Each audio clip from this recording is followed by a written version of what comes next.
Ajá. Pero no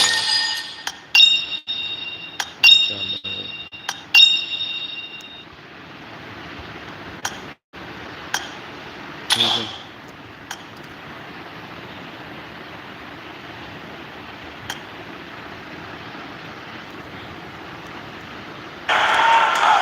They've just got to maintain that pressure.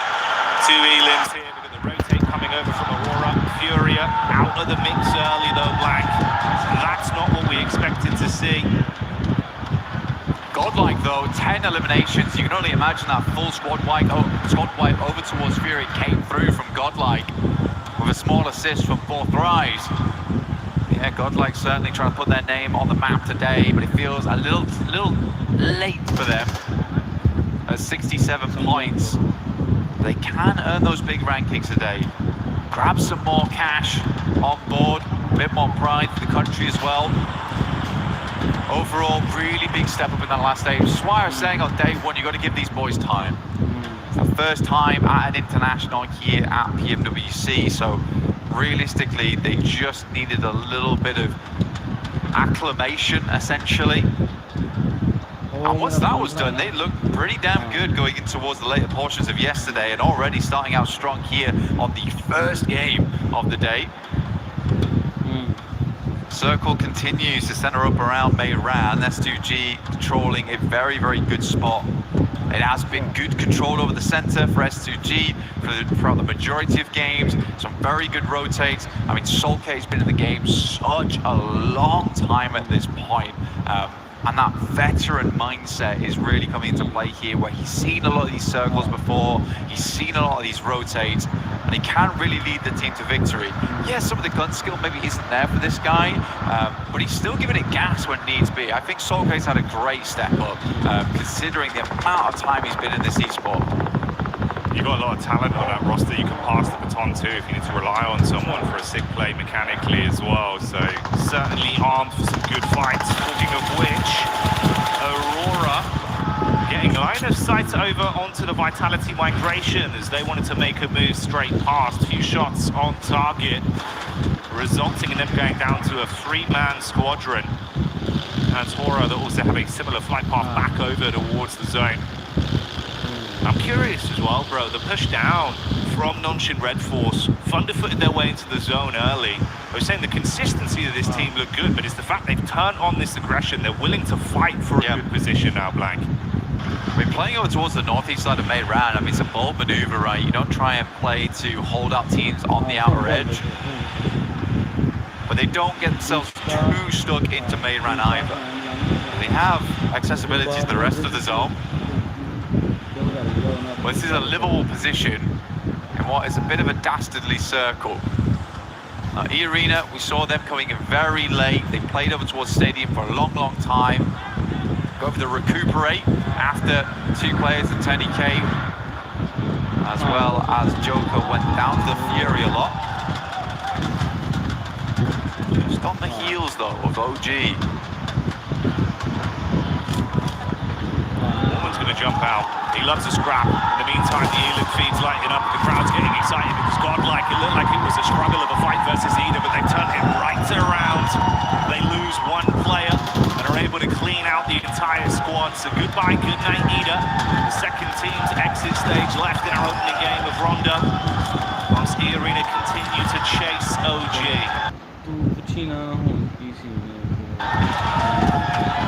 Keeping it pretty cool here inside of E-Arena. Smash ruling always changes how these teams play. So crazy as well. Godlike's just hit the 14th elimination on this game. They are cracking it open at the moment. Looks great to see. Yeah, for E-Arena, I do think you're getting ahead sometimes, where for this game, for them, doesn't matter so much about getting ginormous points, but what does matter is just getting enough so you open up the capability throughout the rest of the day to hit that smash. But you can get in your head about it. You absolutely can. Circle moves up towards the western side. Nongshim is extremely pleased with this shift, as they were already in Meiran, as we stated earlier. Was a little bit slow to the punch. Vitality finds the first here in top, but Axel will go down once again. Aurora has been hounding Vitality. the entire game. No punches pulled there. Clean uppercuts. With Vitality out, they'll be able to save their mate. Get Top back on his feet, recover from this. They saw the rotation from Bora, hard committing to get past them now, trying to get into the zone themselves. Meanwhile, Nonshin, Red Force, actually getting vision of their entry point. And they've instantly dispatched two of the players. They're Pinson as well, Velula on the other side. This is a ton of info for Nonshin and some extra points. Oh, good shot from Dog. Really, really good stuff. Double spray down on the roll-up. It's crazy even before they get anywhere close. Compound itself. And not a single dash of damage sent back his way. Very, very nice initial game here from Aurora, but they have a long way to go. Nickler Galaxy currently holding the backside on that southern edge. S2G blasting bullets in as Alula holds back Flash. Over towards the water side. Aaron out in the open, waits for the reload to come through and then makes the cross. Good timing on that one. Guys hounding each other the entire time on Rondo. Feels like they're mirroring each other. Ooh, Orangutan from the side getting a look in as well. Zoke feels that one gonna drop off. Meanwhile, the team with a whole load of elims and Godlike wrapping down potentially to get a bit of a scout over towards the setup from E-Arena, Blank. E-Arena would be really bad to go out right now, and I can actually tell that E-Arena is playing fairly passive because they didn't take the opportunity, despite being ahead of OG, to hit Mayran hard. OG's actually been able to take up that position.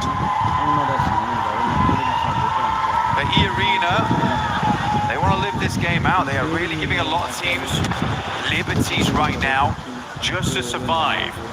One knock goes back over towards Godlike's way. They will reassess, but it's not carnage yet. No, it's not, but it is a little bit of a crowbar that's been dashed at, slowing them down on their potential aggressive play. That was for 4 frags as well, by the way. Yeah, we're hyping up the Godlike maneuvers, but they're currently sat on 11 elims themselves. And if they can vie for control of a decent position off the back of this skirmish inside, hey, maybe 4 frags are coming alive early. What's great for 4 frags, right? In PMGO Season 1, they were top of the back seat because they came in with Smash early on the first day. And I think that pressure got to them a little bit. It went all the way to match 6. They weren't able to put a lot of points, but they managed to make it through. E-Arena, though, sending over. Joker does need to reinforce those backlines. Good shots from Schweppes, but immediately it's taken down by Huzaifa. At this pick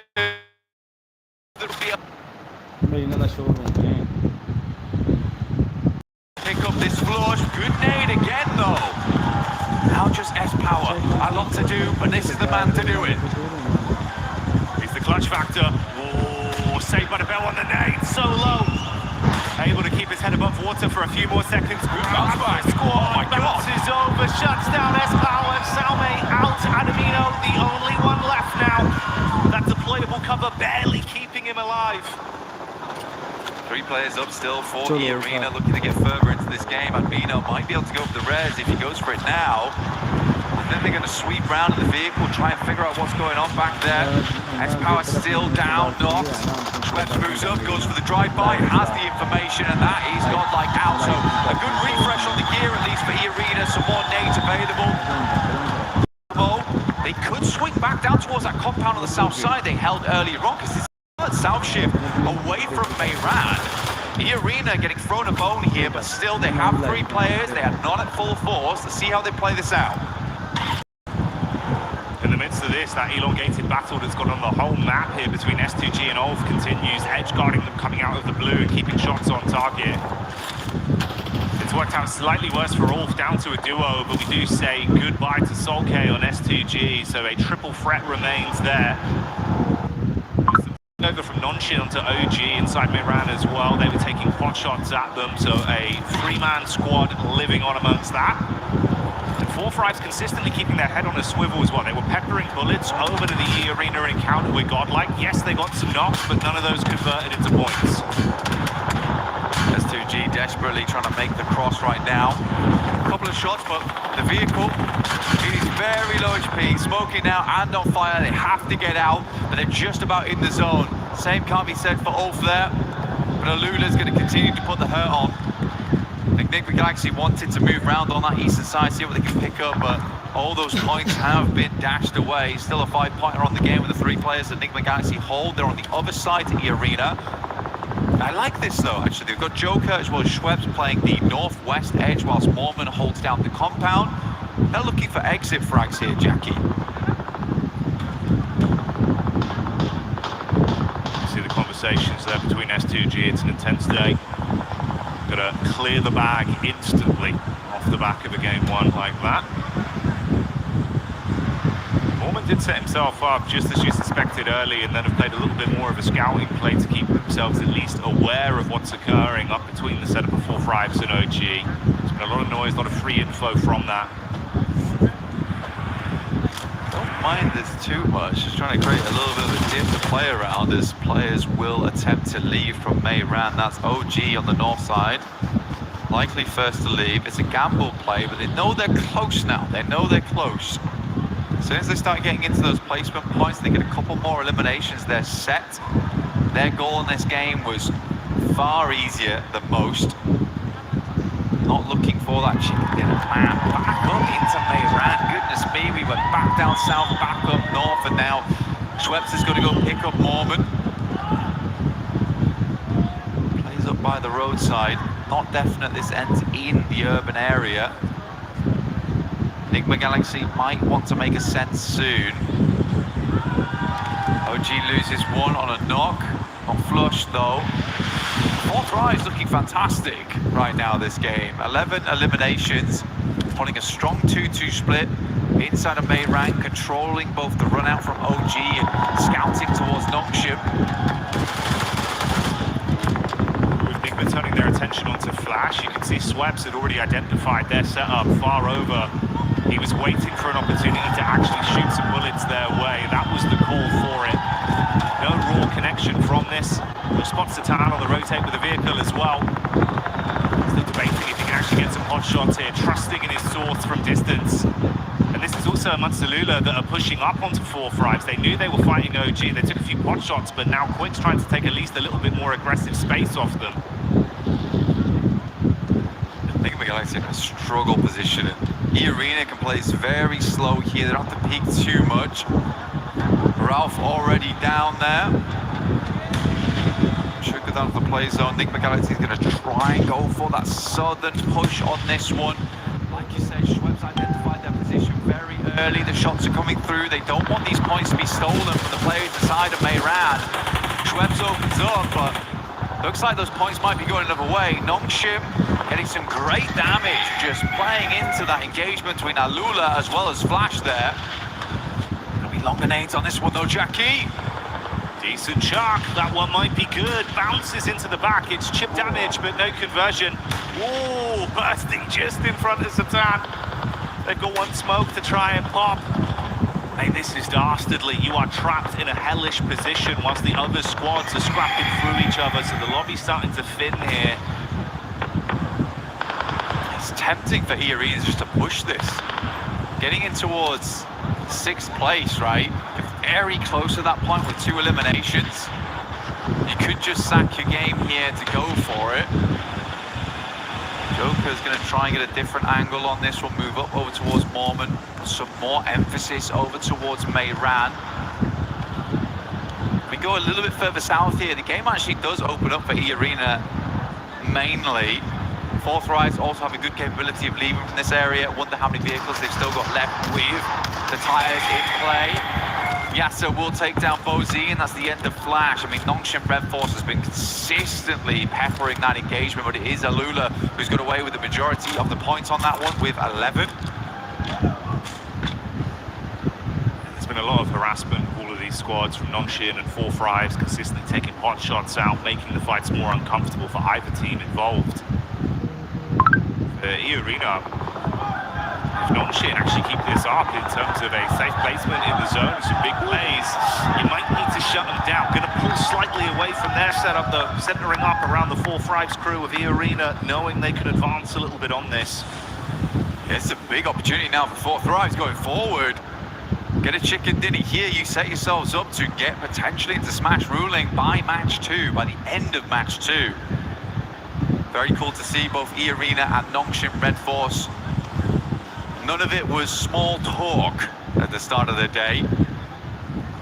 We're certainly looking to make it very, very difficult for any other team immediately going to match 2. Putting the worry on requiring teams to keep tabs on them, potentially even hunt them down to keep their tournament alive. Because as soon as they smash, the game's finished. There's no longer any more opportunity to rectify those mistakes from previous days. You will just be locked in where you currently stand. Which is why it's such great news that 4 Thrives are having such a big pop-off here on game 1. They're bringing the heat. Showing that they're handy with the steel. For Alula. Try as they might to absorb points from this lobby. They're so far down that it's been uncomfortable. What happened there? I mean, he was danger close, mate. He got one knock onto OG, but it took down a member amongst the commotion for 4 Thrives. 24 heading out for Lack, like you say, a bit of an accidental play there, but not the one you want to see. Always praise for Lack's gunplay. Basically a legend in close quarters, so to lose him in an urban finish, disastrous result here. Yo will find R3B to send a nade over the top immediately. Firm. Is that it? I was going to say, that is a long lob on that one. By this time, it's a bit more difficult to hit that one. But OG lose WAR. He's getting picked up though, off in the distance. OG moves in, but it's Joke from the sidelines, actually finding Aru. They're consistently from the south side edge. Played that compound to the south side, then just playing off this ridge side around the road, but ooh, it is time to leave now.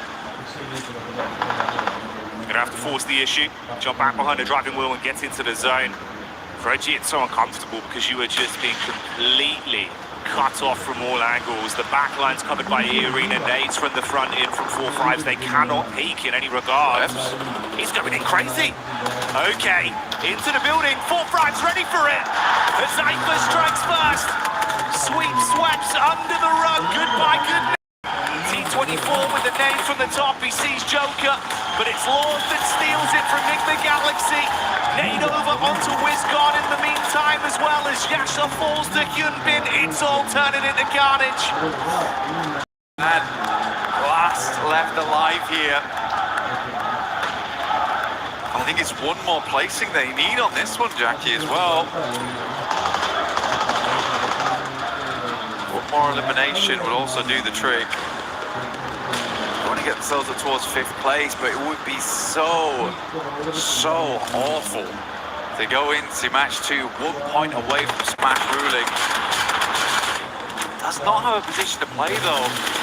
Everyone's completely looking his way. Might have been better to hedge his bets down towards Nick the Galaxy and just try and take a one-on-one trade. Just wonder if they actually know how many points they've currently garnered on this game and how close it gets them. You'd expect them to, right? Honestly, for 4 Thrives, it's probably worked out in a way with that charge in. Oh, no! Made the nade on Mormon. Okay, goodbye you. Well, they're on it. They're on it. So it was. 6 points is fine. We're good. Woo. They're safe for now. That's what we needed. And with Schweppes charging into that compound, he gave them some extra ammunition to make concessions, but you can see about 80 rounds of 5.56 left for him. So they've been able to restock up. Nongshim though still making plays, and they got loads of ammo to spray with. Shots down on target from XCY. It's on to another man. OG, you have just been trapped, taking punch after punch for so long. They're punch drunk in the back line. For Nongshim Red Force is where all the storylines converge. Chicken dinner would be ideal, but a few more eliminations and a 2nd place would get them in towards that position. A pitched battle between Nongshim Red Force as well as E-Arena going straight into match 2. Good nade up the top from AKOP, opens up the door here for them to move in. A Cypher leaning onto this one. AKOP's down, leaving just WAR. Goodness me, Nick the Galaxy still going. It's Lord of all people. Oh, finally taken out, but top 3 now. Nongshim Red Force ever closer to a chicken dinner and set themselves up alongside with E-Arena at the top. The solo savagery was nice to watch, but now it all goes down to the two squads that were in a prime position on Rondo for so long. The duo of 4 Fribes versus the full force of Nonshin. They charge up onto the compound. T24 topside. Cypher rearming himself. Shotgun to play if they come charging through the door, so easy. Dashes the nade onto the lower levels to ascend up. Nade in, masking some of the sound. So easy this. Looking for the third angle, just through the window, catches a glimpse, but they read it right. They try and keep him pinned back. He's got a heal. XZY, got to be a good nade through the window. Good damage off the back of that one. The burst is lovely. The will take down a Cypher. And Nongshim Red Force start the day off with a chicken dinner. Can they grab another after this to close down the entire tournament? They've got Red Force, they've got Daka. This team looks good. The aggression has come out when it's needed. Fighting harder, pulling out huge eliminations on Rondo, and still playing so consistent with their setups. I mean, a technical back-to-back as well from yesterday. Last Miramar into first Rondo. Nongshim is just a different beast coming into these last two finals. Especially coming off such a long eight-game day set into day 3. You're in the finals. It's getting nerve-wracking. You just open with a chicken dinner. These guys must be so confident. They don't look they don't look bothered whatsoever by the sheer pressure that's on their shoulders. We know there's going to be a new champion, and Nonshin are eyeing up that trophy. They're branded with their organization, their legacy. And if they keep this up, like, there is a decent chance they damn well do it. Just fantastic stuff. Good to see Nick McGuice as well. Lord stepping up right at the end there. 4 Thrives also making some more aggressive plays, which is great to see. Yeah, there's some familiar faces. I think Arena panicked a little bit, but just about made it right at the end there. Losing for lack for 4 Thrives was a fairly big deal, but OG also getting in towards a late game. Aru making some good calls that match. I think Nick McGuice also was very resilient that game. To get where they did from where they were playing, difficult, and then Lord able to sneak his way in. Man, you were bigging up Lord earlier into the tournament, right? Saying it's the fact that you've got Coops and Lord. That sort of collective in unison that's doing so much for this team. And again, there, in a situation where it felt like you were out, Lord goes off with the solo shenanigans. Oh, yeah. Hey, do you know what that is? He's got the Brandon on the go, mate. That is the stamp to get into the Winners Club. Nongshim fighting. We'll be back soon.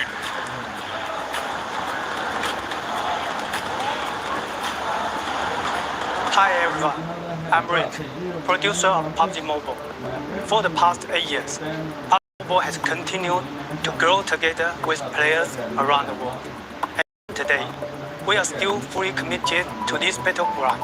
We are continuing to use more resources, improve the experience, and bring PUBG Mobile to more players in more ways. Today, I'm excited to share something important with you. New app, PUBG Mobile Lite. For us, PUBG Mobile Lite is not about making a smaller game with a smaller experience. It's about maintaining the high-quality PUBG Mobile standard while giving players a lighter and more accessible way to play. We know that different players have different needs. Some players want the full PUBG Mobile experience, with the richest content, all sorts of highest quality gameplays, and everything the game has to offer. For those players, PUBG Mobile will continue to be the best choice. But some players want to jump into battle faster, save more storage, and reduce the burden on their devices. That is why we are creating PUBG Mobile Lite. PUBG Mobile Lite is a lighter version of PUBG Mobile, built for players who want a faster, more flexible way to enter the battleground. The initial download is only around 1 GB on Android and under 2 GB on iOS. There is no extra mandatory package before your first match. Once the download is complete, you can load in, can get straight into the battleground. We also made PUBG Mobile Lite more flexible. You can choose which extra to download based on how. At the same time, PUBG is still connected to the PUBG Mobile experience. The classic Arango map, supplies, and core combat are designed to match PUBG Mobile, so the battle experience remains authentic and uncompromised. If you already have a PUBG Mobile account, you can log in with it on PUBG Mobile Lite. Your own items can carry over, so you can continue using the outfits you love. You can also team up with your friends on PUBG Mobile, so your squad can stay together with no social barrier. Going forward, PUBG Mobile Lite will stay updated alongside PUBG Mobile, so players can enjoy new content together. We are targeting an official PUBG Mobile Lite later this year. Please stay tuned for more updates, and you can pre-register in the store from August 25th. Whether you're discovering PUBG Mobile for the first time or returning to the battleground, we are excited to welcome you to PUBG Mobile Lite. Winner, winner, chicken dinner. See you on the battleground. We will see you on the battleground. PUBG Mobile Lite pre-register August 25th. I'm excited for it, Max. I know you'll probably end up making a video about it on your Instagram, which is what? Remind me again? Those Max casts right now on Instagram. But no, I get every single day about PUBG Mobile Lite. When is it coming back? When is it going to get an update? It's getting an update later this year. Oh my goodness, the world is going to be loving some more PUBG Mobile.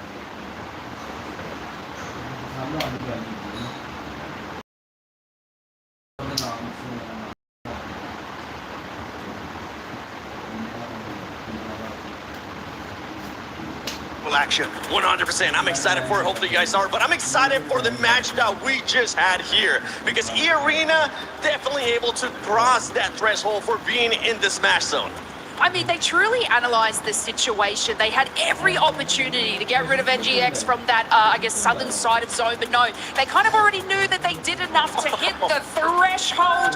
And I mean, it was kind of all to Mormon's sort of intel on OG and for Thrives. They had quite a bit of line of sight on their position in zone, but incredibly calculated from them. But of course, we gotta talk about the tippity-top 4 Thrives right now. We do gotta talk about 4 Thrives because we were expecting aggressiveness out of this team, and boy did we get it. Boy did we get it. 4 Thrives coming in hot today. This is exactly what I wanted to see from them. Did they slow down just slightly when I would have liked them to be a little bit more aggressive onto OG, onto some of those other teams, you know, as the zone started closing up around them? Yes, a little bit more mobile, just a little bit more aware. However, they bided their time, they were patient with what they did. When it came time to actually make those fights, they were able to just flip the switch, turn on that aggression, get those eliminations, and so many points. They are just flying up that leaderboard. This is why I said yes, still can do it. If they have a day like they just had in this run, though, they continue doing that, they still can do it. Especially when you have a player like IQ, the IGL of this one, past that threshold. Yeah, like, of course, GG4 Thrives, but Nongshim Red Force doing so much parkour in the city, swiping every other team under the rug, and actually they're trying to aim for 122. I believe they did make it. We'll check out the leaderboards very soon. But Nongshim Red Force giving E-Arena an absolute run for their money, and it is so rare to see 2 teams on the very first game enter the Smash Zone. It might have just happened today. It might happen today, and something that might happen today is that we might see teams that might not be challenging for that first place putting up great performances, and we saw that exactly out of Godlike. This squad came to play. This squad has absolutely nothing to lose, Lays, because they were going after elimination. Actually, before we even talk about Godlike, I want to see what the overall is looking like, where the teams are currently standing, how far away some of the other teams are from there.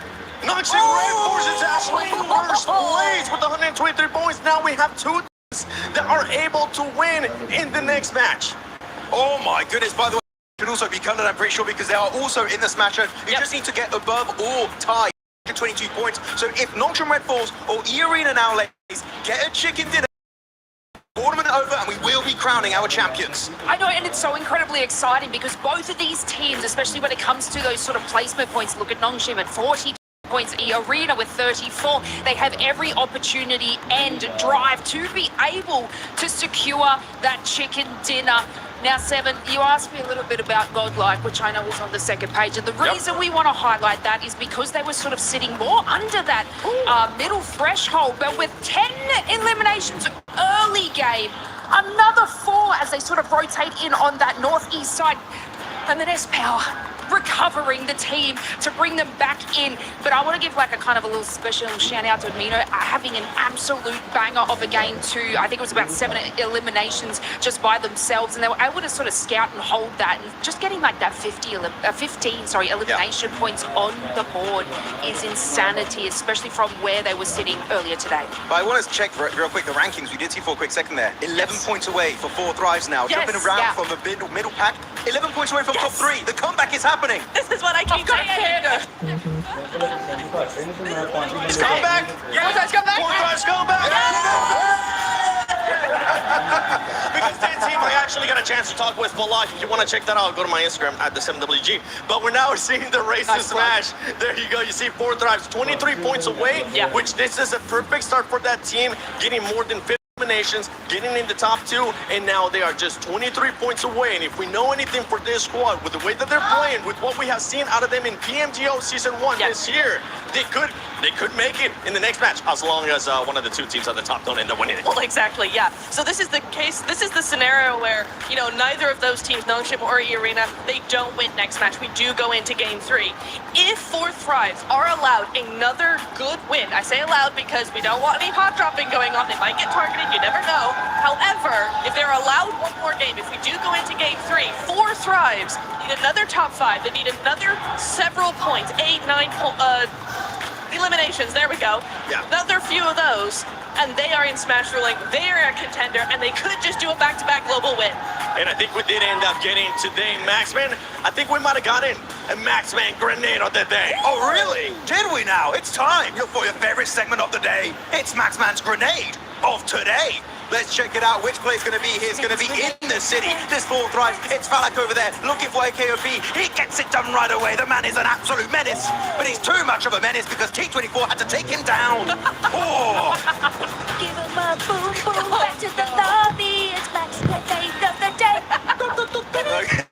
That's some background music for you, Max. That was a great. We got the drums, we got the jingle too. But yeah, for that team, I mean, overall, it's a great start here for the final day of PMWC at EWC 26. A great performance out of those teams that we were expecting a good performance out of, right? We talked about already Arena having to do what they needed to do. Now Nongshim being able to show up when they needed to show up, starting off great here with the win as well. One thing that we do need to talk about is possibly this team's being targeted. When I say being targeted, I don't mean getting a hot drop right away, but we are going to be looking at those rotations, because if we look at Arena has 2 wins so far this PMWC in Erangel, and in the finals, Arena has already gotten 1 win in day 1, match 3 in Erangel. Actually, I do want to say, I was talking to Kalaris earlier. Nongshim Red Force, they got back-to-back wins, right, on the island finish. So that's going to be something that you got to keep into mind also, because they did win PMMI by Smash Ruling. Literally, all of the storylines are merging together in favor of the South Korean team of Nongshim Red Force. They could be looking fantastic. But of course, that's if Arena get a win, or if Nongshim Red Force get a win. But if Tura, we got to keep in mind, it's not Rondo anymore, it's no Recall Tower anymore, meaning the teams that are not currently in the Smash Zone is going to be even more complicated for them to reach 122 points. Oh, absolutely. And then you've got, you know, when we've seen this a lot of times in, you know, Smash Ruling last day, all of this sort of stuff, you do tend to see other teams actually go ahead and change their drop location to avoid getting targeted. But you're right, Seven, right? We are going to be looking at those rotations. We need 4 Thrives, we need Nongshim, we need Arena, we need Enigma Galaxy as well. All of those teams. Aurora did not have a good game at all, so they're still chasing that. They need to make sure their rotations are on point, that they might change them a little bit just to avoid any early eliminations, because right now, it is now or never. We got 2 teams in Smash Ruling You do not want to take any chances going out earlier. You're gonna have to use those spidey senses if you're currently at the top. If you're 4 thrives, you want to continue your frag out. Here you go, you can actually have it back now. Thanks so much for letting me guard. If you're some of the other teams, E-Arena, Nongshim, you gotta watch out for everything going on your way. And I know right now around the arena, we do have a special guest going by.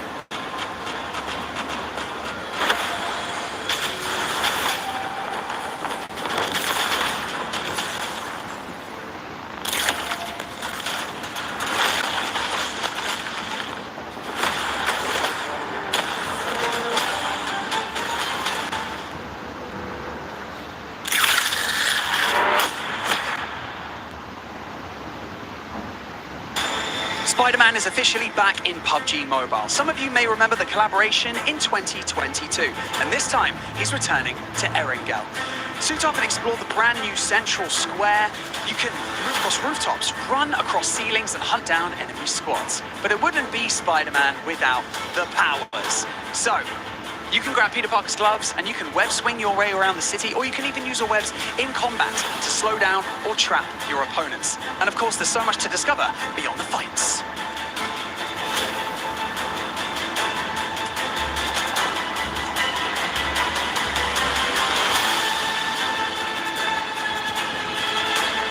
You can visit Peter Parker's apartment and hunt for hidden Easter eggs inspired by the world of Spider-Man. From Peter's messages, to secret clues, to hidden surprises that you're going to have to find yourselves. And remember your favorite Spider-Man movies? Well, here's your chance to recreate those iconic moments.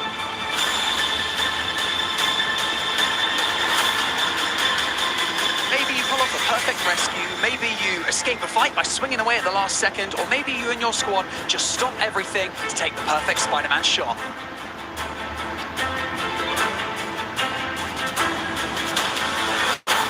So, if you haven't jumped in yet, grab your squad and experience Spider-Man in PUBG Mobile. Also, Spider-Man isn't only swinging around Erangel today.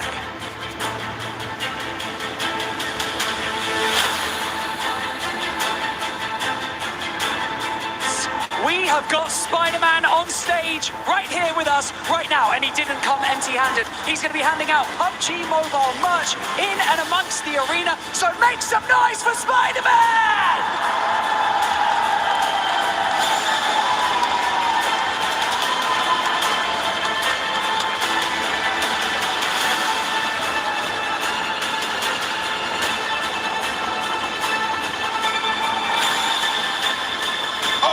Good to see the heroes back in action on every single front, from Spider-Man to Hyunbin and the rest of Nongshim. Heroes is the name of the game today. These teams have been heroes in their own right. For Nongshim Red Force, what a push to hold down Meiran and find their way to that smash zone.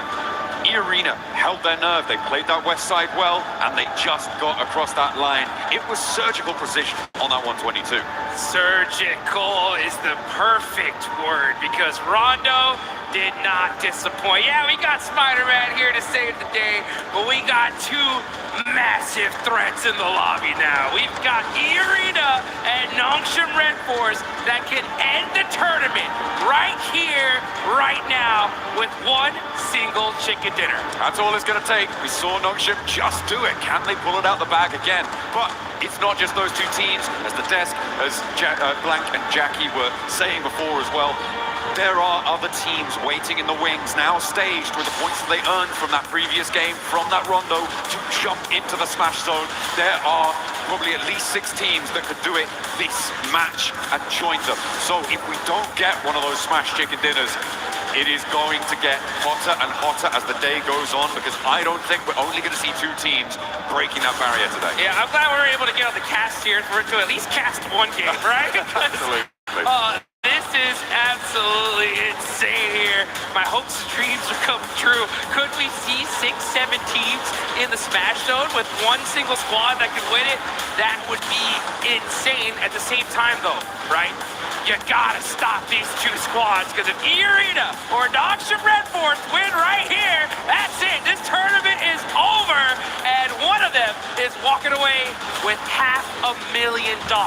Hey man, I caught Coach Pecco for Nick the Galaxy on the walk over to the caster booth just now, and he was saying, I asked him, hey, you gonna target? And he was like, if we know it's there, things might get a little bit nicer. Hey, you know, I can't say, but yeah, I feel like that is the sort of situation where teams who are certainly below those top two will really hard commit if they find one of these teams in a fight. The third-party targeting will definitely be high on the menu for a lot of these teams. It has to be. It really does. I got a chance to talk to Knight, as a matter of fact, the coach from Furia, and because in Brazil, these guys have had so much practice when it comes to the smash ruling.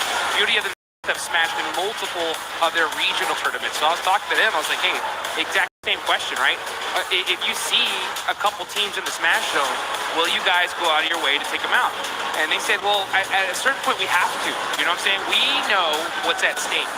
If we have to risk a bad game to ensure we continue in this tournament to possibly come back, we're gonna do it, right? So even if it's and we lose the fight, we're taking a couple of those players with us. So the whole lobby, honestly, really needs to have that kind of same mentality, because if you want to be able to move up the leaderboards, there are massive jumps in prize pools as we go from 3rd, 4th, 5th place. So you want to be able to stay in this tournament as long as possible, and this one's going to be a fun one. We got a nice Eastern Circle. I don't know about nice. It's certainly an Eastern Circle, though. It's going to push all the way out towards Milta, east of it, and Milta Power. Lepovka's in there as well. A lot of water here, Jukes. So that is going to be tricky to navigate. Nick the Galaxy will not be getting hot drop currently, but Ulf might try and step in. Ida clashing with Tianba over on the western side. A very, very close drop. And of course, we got our big threat of the lobby on a bike. Finally finding a vehicle here. And they're going to go ahead and be looting all this north side of Georgeville Hospital area. And since it is such an Eastern Circle, right, I wonder how much these teams are going to be kind of even thinking about possibly a rotation camp. Things like that are going to start coming into play here. And yeah, man, this is going to get intense. Yeah, a lot of teams looking to put pressure on as the fight in near Gatka between Ida and Tiamba is still popping off. Remember, this is an adjustment from Ida to move out this way with the plane path as south as it was. They are going to get stuck straight in with Tiamba, and neither team is looking super happy about it. Aching on the inside of the building. Swain on the top floor now has Eagle to contend with as well. Drops a nade down to the ground floor. Tries to fend off the remaining two players. QZZ unlikely to get picked back up here. Does bleed out in the end. And a step forwards. Swain rebuffs. One more barrel, but it's not enough to blast it back. Tiamba survived, but with only two players. And Ahura can just move in and maybe just sweep this one through. A very strange hot drop coming through over on Gatka. Terrible. I mean, honestly, Ida's disrupted this lobby so much, and Tiamba are devastated. Now down to just two single players. Aching jumps out, just desperate, trying to do something for his squad, and Eagle is just standing still, just saying, like, not like this. Not like this. Ahura have been a little bit quieter during the course of these finals. Not the fans, that is, the players. The fans have been plenty loud and we've loved it, but they haven't quite had the performance that we were maybe expecting from them coming into the games in these finals. It's not going to be enough. Don't see them catching up when we've already got two teams in that smash zone. It is a bit unfortunate. It is not great, but they can look pretty good in game. We know that. And one of the ways that you can look good in game at home is with the Naruto skins. Make sure you're heading into game to pick up the character sets, the Ninetales Fury org, and you can look as good as anyone taking on those ninja challenges. Yeah, get that ninjutsu going. And honestly, yeah, it seems like Aura, OG, they're going to need to bust some of that out if they want to be able to make a crazy run for it. Mathematically, it is still possible, right? Aura, they start with 3. They're going to need a 20-point game here, a 20-point game in the next one, and maybe even another one after that. It's triple back-to-back. It's triple back-to-backs, you know what I'm saying? We still have enough games to do it. It's just going to be tough, especially considering that you got... There's going to be quite a few teams in that smash zone very, very quickly here. That's if this game even continues on after this one. So a lot of different factors to play out. The problem also is the fact that we get later and later into this tournament, the desperation is going to raise tremendously, right? So these teams in the mid-pack are going to even start playing hyper-aggressive because they're going to know, right? Their coaches are going to tell them, hey, man, look, you made it all the way over here to Paris, all right? You either get 20 points or this was all for nothing at a certain point, right? Well, that's, not I mean, for nothing. there's They're still gonna get some placements on the line and Yeah. all of that sort of thing. I'm just looking at the map at the moment, and I'm seeing that Nongshim Red Force might be in with their first fight in a moment, which is going to enlighten the rest of the lobby as to sort of where they're playing, what sort of conflicts they could be running into. A 2-2 split across Milta right now for Nongshim. Did not fully or firmly hold the bridge against Alula, so that cross does come through. And that central glut of teams, and now they start to take shots. Alula in the hovercraft have plenty of armor to rebuff the first volley. There's more still being flung down range, and it's going to have to divert them on the long road. They find the knock, and there's the flush. Nongshim Red Force extract the first point. Wow, okay, so they end up getting a point on that. Pretty wild. And Alula are in this next circle, down a player. The thing is, though, if any team nearby happen to hear those shots, they know where Nongshim Red Force is now. So that is going to be a fact, but they are in a really good spot for this circle for now. I mean, teams should be aware, right, of where they're playing based on the fact that it was Alula that they knocked, and Nongshim Red Force generally going to be in this sort of location. They'll know they're coming up from Novo. So it should be a pretty certain bead on it for a lot of teams in the lobby, but nobody is likely to send out this way.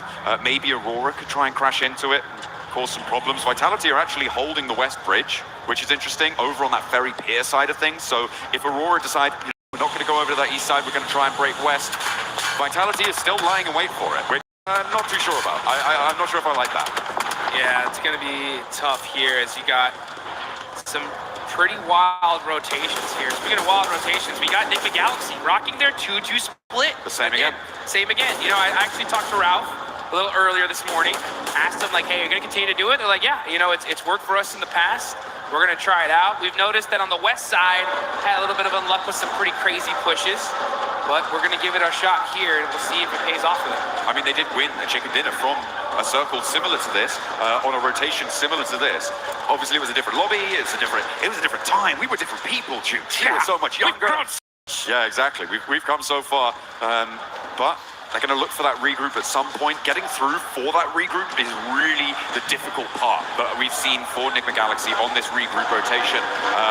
Getting through the glut of teams right now, I'm not too sure how that's going to work. They may have to go on the boat, maybe head up all the way north of the Bovka and go all the way around. That would be, I mean, maybe not sensible, but possible, certainly. It's difficult, and they are going to get on the road right now to see what they can find. E-Arena are also starting their move in from South George.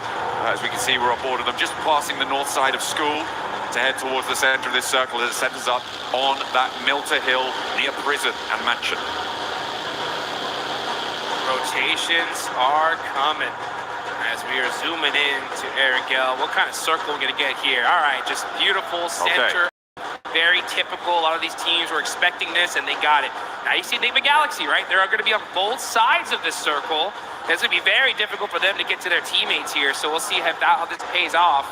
But we still got some teams still trying to get in this zone. E-Arena pushing in super late because they land over there in North George. Aura still in Severny. And you got Vitality going on the other bridge here, so they're going to be super late in the circle as well. Yeah, Vitality's still on the west bridge. I don't like it. I think this is way too long. You're overcommitting. No one's turned up. Not too sure what the game plan was there for Vitality. It's not the same team we saw from their stages. Sad. So Yeah, unfortunate. It's the same thing we saw in PMGO too. Yeah, it's a big drop-off, which I'm sad to see. Nick Galaxy, they get their back duo caught up in a regroup, and this is exactly what I was worried about. It's only going to be Lord, his vehicle's on fire, and he goes down because he hops out. As it's on fire, they lose their back too.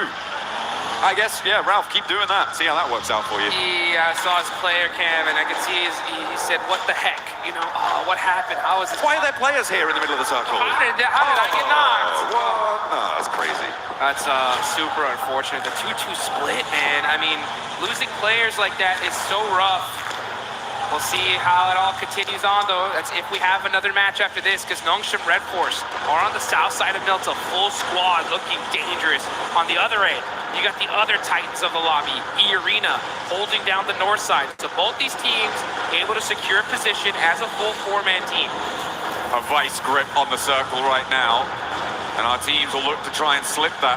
This is a replay on Lord getting knocked. You can see he drove up. It was actually the hop out that got him. He'd already taken enough damage and hadn't slowed down enough. He hopped out of the vehicle, kept that momentum, and it was the fall. He hit that ground a little bit too fast. The ankles. Just rolled the ankle, man. That Rolled the hurts. ankle. And now Coops and Satan have to do it all on their loans. And it's a bad time. It's a bad time. I feel like it may have worked before. Teams maybe weren't necessarily expecting something like that, and they weren't looking for a duo to be rotating in such an early fashion, especially because they know, oh, well, these players haven't lost, so it should be a full four coming from there. But there's been enough games now when Nick the Galaxy have done this that teams should be like, oh yeah, that's what they do. Let's just clamp down on that. You know, it's one of those strategies that I don't know whether to be. It's just one of those strats that's just like, okay, it's different. You know what I'm saying? We don't see one of those bad ones. Yeah, I've heard of those. It's bad when it doesn't work, right? That's the thing. Is like, if it does, it's like, wow, maybe more teams should try this out. But after that, it's like, I think we just stay together. You know what I'm saying? It's just unfortunate, especially considering that they're in 5th place, man. If they would have got a 20-point game here, boom, they would have been in that smash zone. Let's see where this next circle goes, though. And things are going to start heating up because we get a nice center up. E-Arena are going to be over there in Lipovka, so they're going to have to fight their way into this next circle. But like you mentioned, it is a vice script right now. North and southern side is where the big threats lie. In the middle of the map, though, you got S2G, you got Nick the Galaxy as that duo. They had 4, right? It is what it is. But you got Team Flash on that ridgeline, too. That is a very, very strong spot. They can be able to hold a lot of real estate there. That's true over on the east side, but I feel like they do need to move into the west edge of it a little bit further, which is exactly what Bo's decided to do there. They have to transition forward. The 3-building compound that sits sort of in front of them is viable, but it can be very difficult to hold against teams up on the north, especially if you get crashed. Multiple angles can crash onto it as well, so a little bit tenuous when you have to leave that ridgeline for Team Flash. For Nongshim, they're going to play nice and isolated on the southeast side. Remember, it's not big point-scoring games that are necessary. That's not what's going to be weighing on the mind of Nongshim, of E-Arena. It is just that chicken dinner. Be the last player standing. That's the only thing that should be running through their mind right now to try and secure that tournament title, the global stage glory. It's interesting. That's an interesting thought. And I hope it doesn't change their play style, because I'm thinking back to PMMI where Tianba had such a massive lead, and they kind of implored that same strategy. Like, hey, let's just put up some basic points. They had so many points, as long as nobody smashed, they were going to win it for the most part. But they changed play styles, and they paid the price for it big time, going from what we thought was going to be an automatic first to like 3rd place. So yeah, we'll see how Nongshim, who definitely learned from that, if they're going to replicate it or play the game that got them here in the first place. 4 Thrives in that last match were able to ignite those afterburners, send them into the stratosphere on the point scoring. And now 4 Thrives want to keep that pace, but they're kind of cut out on this northwest edge. They are boxed in by that prison cliff area on the east side of them. They're going to have to pick a direction and commit. Towards Vitality may be a good idea to start, but you've got Godlike behind that, and maybe Ulf on the top, on the lip of those prison cliffs could be a target as well. But either way, it feels like a third-party target. I can't lie, I'm so hyped for Godlike right now. After seeing that Rondo match, they put up so many points. If they would have won that fight with E-Arena, they would have, who knows where they'd be on the leaderboards here. But they put themselves in a good position. They're still in 10th place, 72 points. They're going to go for the back-to-back chicken dinner. They realize that, like, hey, we got to get it done here. If they do, it would be the comeback of a lifetime. You know that their fans are excited. They're hyped up. Oh, yeah. Waiting for this next zone. And it's going to go on over to the northeast side. And which team gets blessed here, John? Team Flash, right? E-Arena on the north side, on that road down from Lipovka. It helps them out. I wouldn't say blessed, though. I feel like they are still in a little bit of a dangerous position, especially with Horror descending on them. Look at that eastern sweep. That could be dangerous. That could be trouble. As Coops takes a knock in the meantime as well on the south side, bleeding out another player. Not good news. But Horror, look at a crash maybe towards E-Arena. I do think it is Team Flash that has been the most blessed by this zone, though. On that northeast side, it's exactly what you highlighted, right? That ridge line, the buildings in front of it, really good. but only if it goes out their way. Well, guess what? Here we are. And now S2G try and push in. They're being denied access. As Horror clash with 4 Thrives, who have, okay, they've lapped over the north side of prison, and they're third partying on the rotate here on the north. Fights happening all over the place. Now we're going to be looking at Enigma Galaxy. Satan all by himself, going to be challenging Al-Ula here as we switch over. 4 Thrives get eliminated. That is a huge loss right before the 100-point mark. There goes Enigma Galaxy as well. That's 5th out. And now Aurora up, trying to sweep past Noxian Red Force. Picking up those points is a great result for them. 7 eliminations now on the north side, right next to Arena, who take a knock as well. Turney K has gone down. S2G battling for the middle of it and taking damage from every single angle. Ulf will do a lot of damage to them, but S2G managed to weather that storm. A lot of damage across the board on these rotates, Jukes. And then here we go. We're going to catch this fight here as S2G are hurt. Vitality very, very close near to them. And it was OG that are putting up some points on the board. They end up getting 1.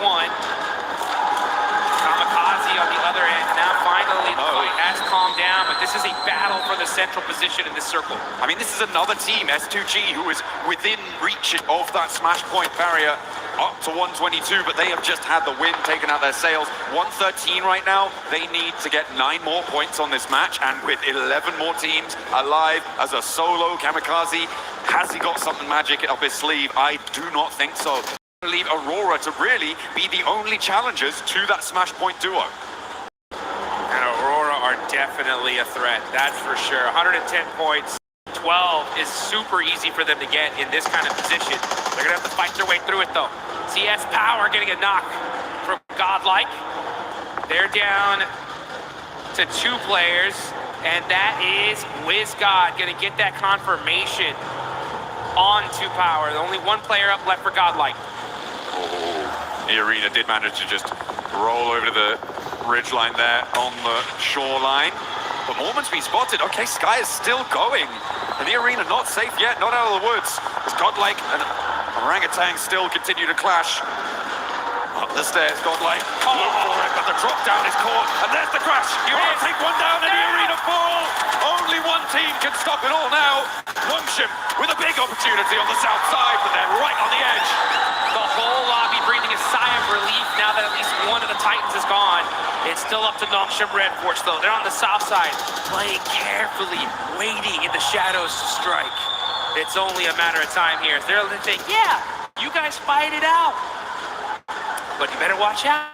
Ooh, a big south shift, and Al-Ula are looking tasty for Nongshim. Look, they're already in those vehicles.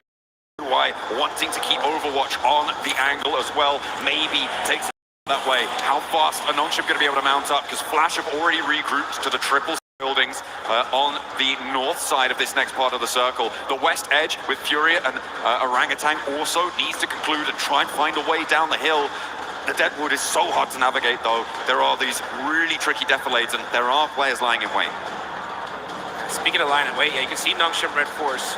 They don't want to give away their position. They don't want the lobby to know where they're at right now. So they're playing it very, very quietly. So take a look at this replay. Schweppes, popping them out the vehicle. But the crash from Aura, so strong here. And they shut down E-Arena. Huge fight for the whole lobby. Absolutely. E-Arena remain on 122 as well. Doesn't mean they can't win it all next match. They are still in the smash boundary. Yes, they are. So even if Nongshim get 30 points and don't win the chicken dinner, they could still take it all away with a 0 E limit. Aurora want to put themselves in the smash zone here and now, though. Oh, yeah. Here they go. They're going to start pushing, trying to find a position.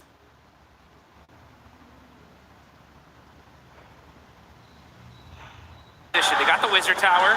Are they going to take it? Nope, pass it up and just decide to go for this hill line here. Good strategy. Got to be careful though with those shots from Flash. Yeah, there's...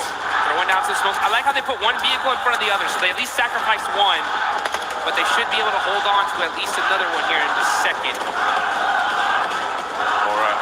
They're going to have to pick a point to go, and I feel like Short Team Flash can be taking shots right now, but the west side is going to have to conclude, and fairly quickly. Someone is going to look to crash Team Flash. I can guarantee you that at some point in this match. Yeah. But it may be a little bit longer than we were anticipating. I mean, as I said, the Deadwoods have a lot of those defilades, the hills that slope down from the top of this ridgeline. This tree cover has a lot of rock around. You can sort of stutter your way forwards a little bit, but later on, something. Oh, spot over onto Doc. They know who they're fighting now. They will, once that thirst happens.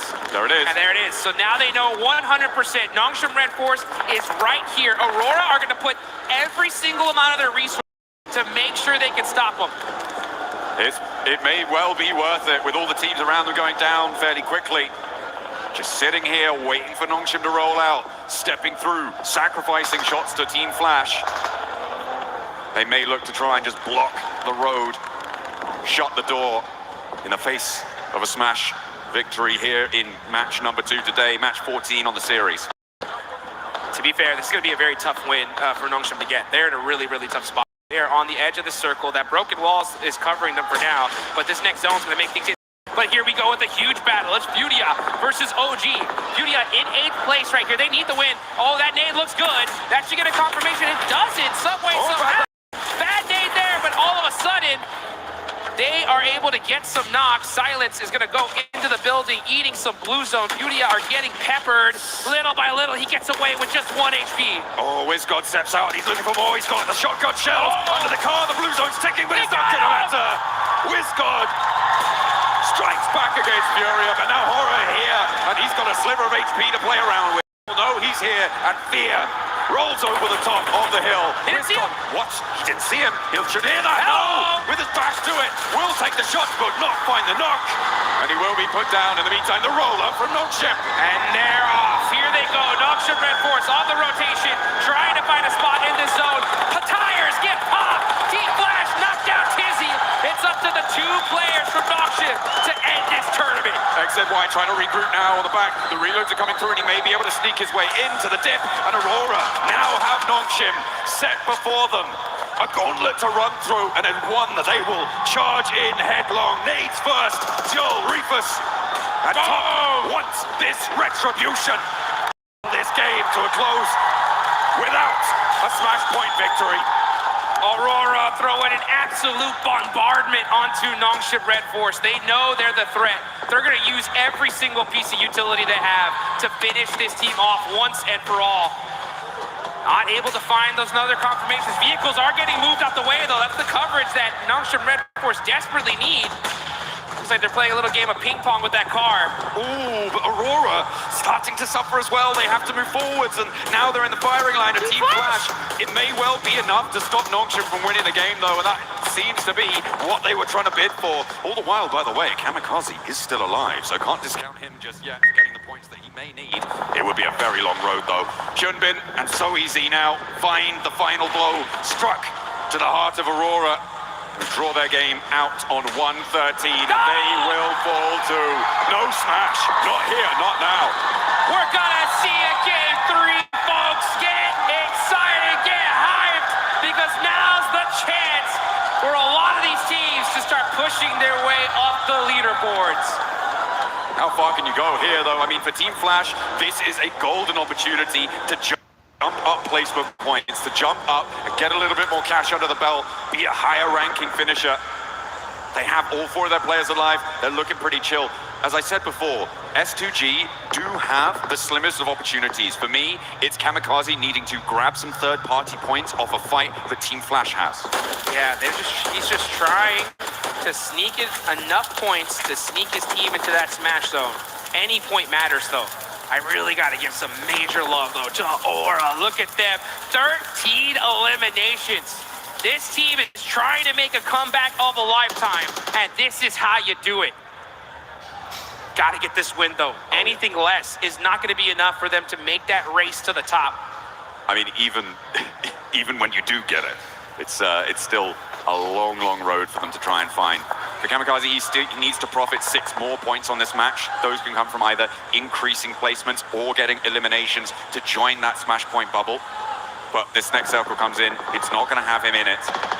It does push Flash into into a few of their locations, but it looks like they've spotted him. Kamikaze is there, they roll up, he's put down, and no longer do we have that storyline. The battle at the bottom of the tables rings true for the final four here. This is huge. Everyone's trying to move up their placement here. Like, again, this is a massive prize pool. Every single placement up is big money in the bank.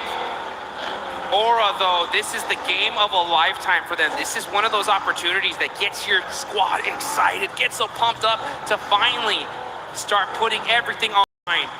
You can see Team Flash, though, they're in the mix here. Aura trying to push from the edge of the circle. They're going to start throwing all their util onto Vitality. That's the threat. If they can hold that rock and secure position, this could be a solid chicken dinner for them. Absolutely. A big chance. The nades keep on going forwards. 13 eliminations onside, and they want to add 2 more to the tally. Sky and Jiggle into the fight. Razak goes down first, immediately putting him out of business, out of action. Sky looks for more as well, and they turn it on. It's just too hot. Aura are on fire. 15 eliminations, but that nade looks dangerous. Gotta watch out. That one hurt, and now it's up to Sky. All by himself. Aula looking to stop the insanity that Aura has put on display here. Here they come. Yasser moving up close and personal to be able to score this high ground. Team Flash on the other end, putting some suppressive fire onto them as well. Just trying to lick their wounds, trying to find their way, but it ain't gonna be enough. That is Aura down to 1 single player. I like Team Flash's proactivity here. They didn't waste time. They didn't hide in the buildings. They stretched their legs and moved out towards this north side to get control of the zone. This is what we've wanted to see from a lot of our teams, and I'm glad to see it now, even if it is potentially a little bit too little too late. For them, they've got 10 eliminations here, so alright, they're on 15, but there is a real chance that they could catch up. Guy is still cooking an aid, and Alula are gonna have to worry. Sit back to the shotgun shell. He's not moving a muscle here, and I don't think Alula realizes that he's even still there. They have to know there could be a threat in this area. But Quick is just hopping in the vehicle to get a little bit of extra third-person perspective and get some sightlines. Plus, he's protected there. He has no idea. They have no idea he's there. Hello! He missed the shots, though! Sky gets the knock, but gets shot in the back as Win from Team Flash shuts down Aura's run. Pretty mighty flub there on the shotgun, hot over the bonnet there. Probably didn't realize, but Quick didn't know he was there and thought, oh, well, I'm going to have to go for the fight. He's going to stand up for it, right? Right? Not to be. Ooh, a cheeky little pick on Zeus, and actually, Bose is quite low.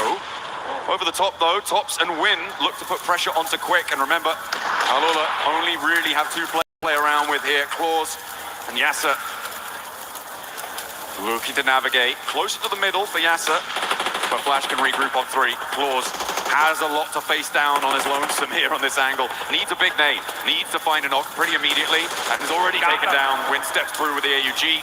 Puts that one to bed. And a second volley of fire over the top of the rock sees Team Flash to the chicken dinner. I'll take that one, that's for sure. Over 20 points in the game.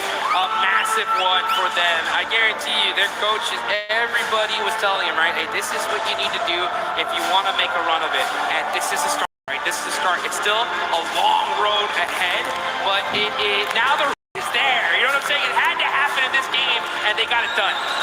That's what you need to do.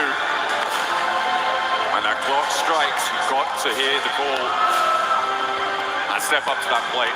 Unfortunate that Nongshim and E-Arena couldn't really get much further into that one. That Aurora hold on the eastern side, it stopped them really from being able to break out in the way that they wanted to. Flash were an incredible suppressive force over a lot of that final set of circles, so really, really great stuff from them. But yeah, could have been very, very different if Aurora had played that slightly in a different fashion. For sure. I mean, unfortunately, super fortunate for the rest of this lobby. We're going to go into one game for sure.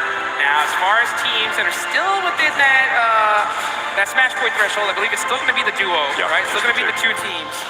But opportunity in this next game, right, for more squads to be able to push their way on up.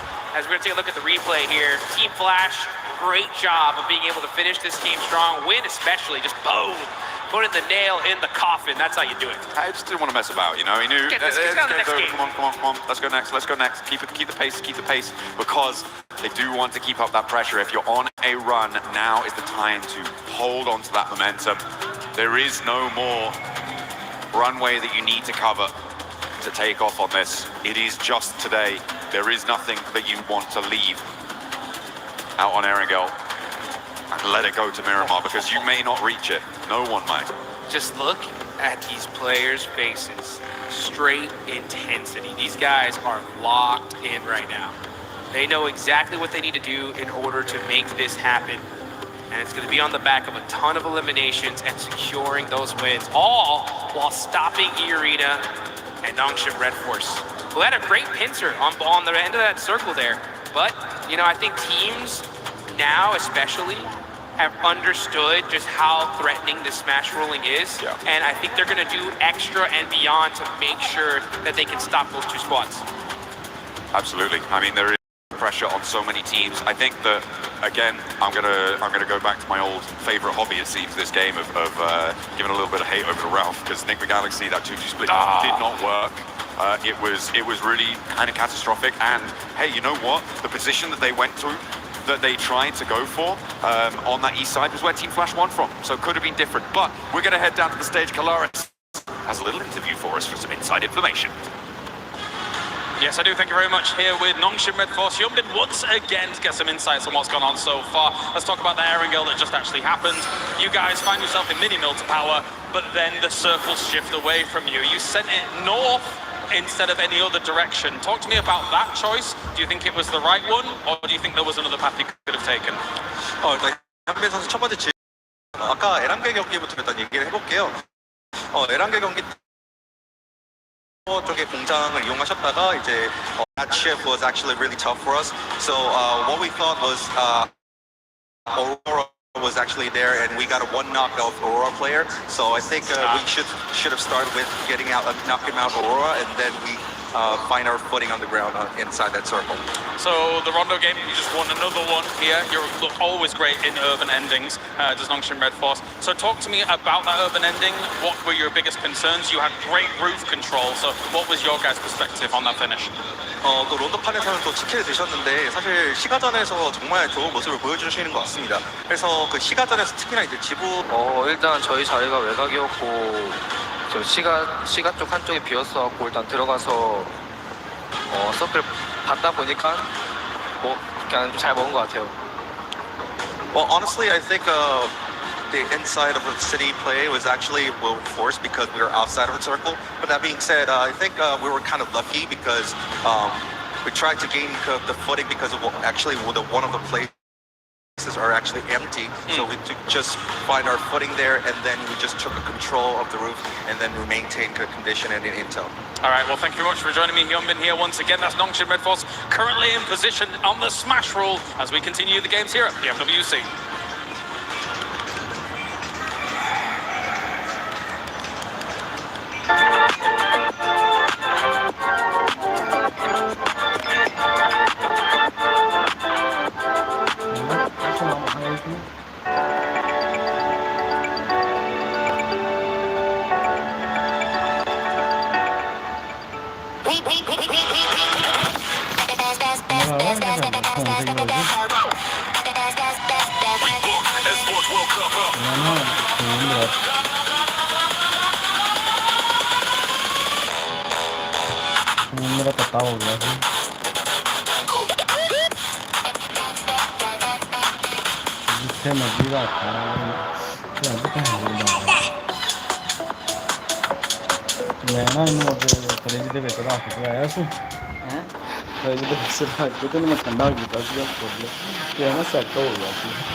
मैं हूँ दो बंद कीते ने ना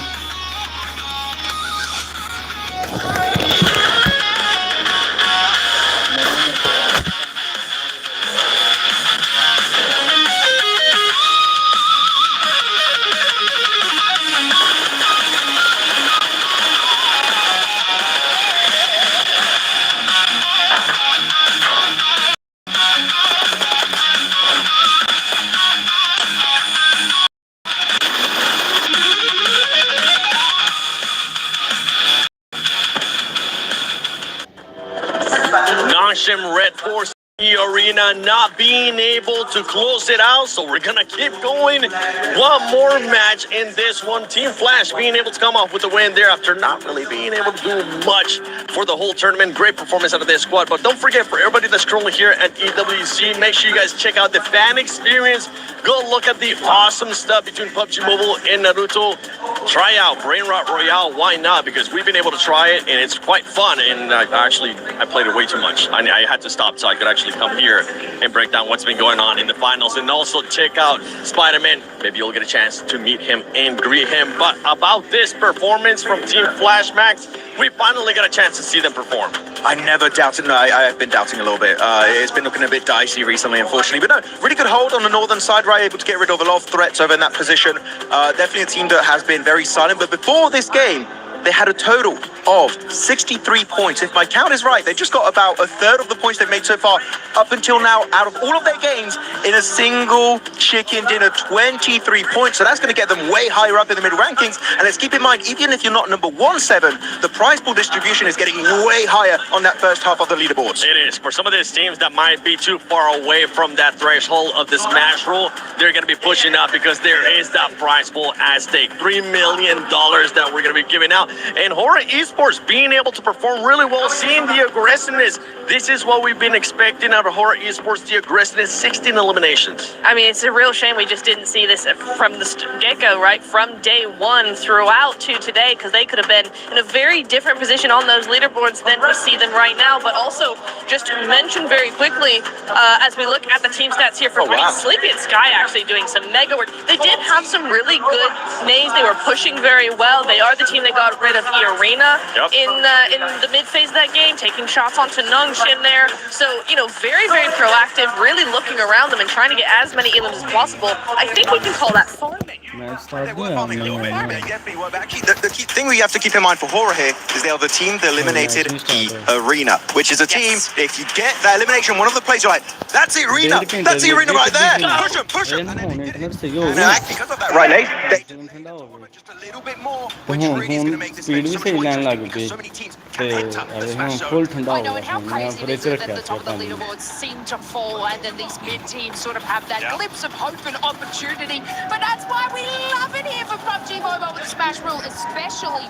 Now, I do want to sort of draw your attention to S2G, a team that is quite incredibly close to that Smash Rule. But we talked about the first game, we didn't really get to chat to them sort of in that first mid-section. They had a nice recovery, a little bit of a hot drop, couldn't capitalize on as many eliminations as they wanted to.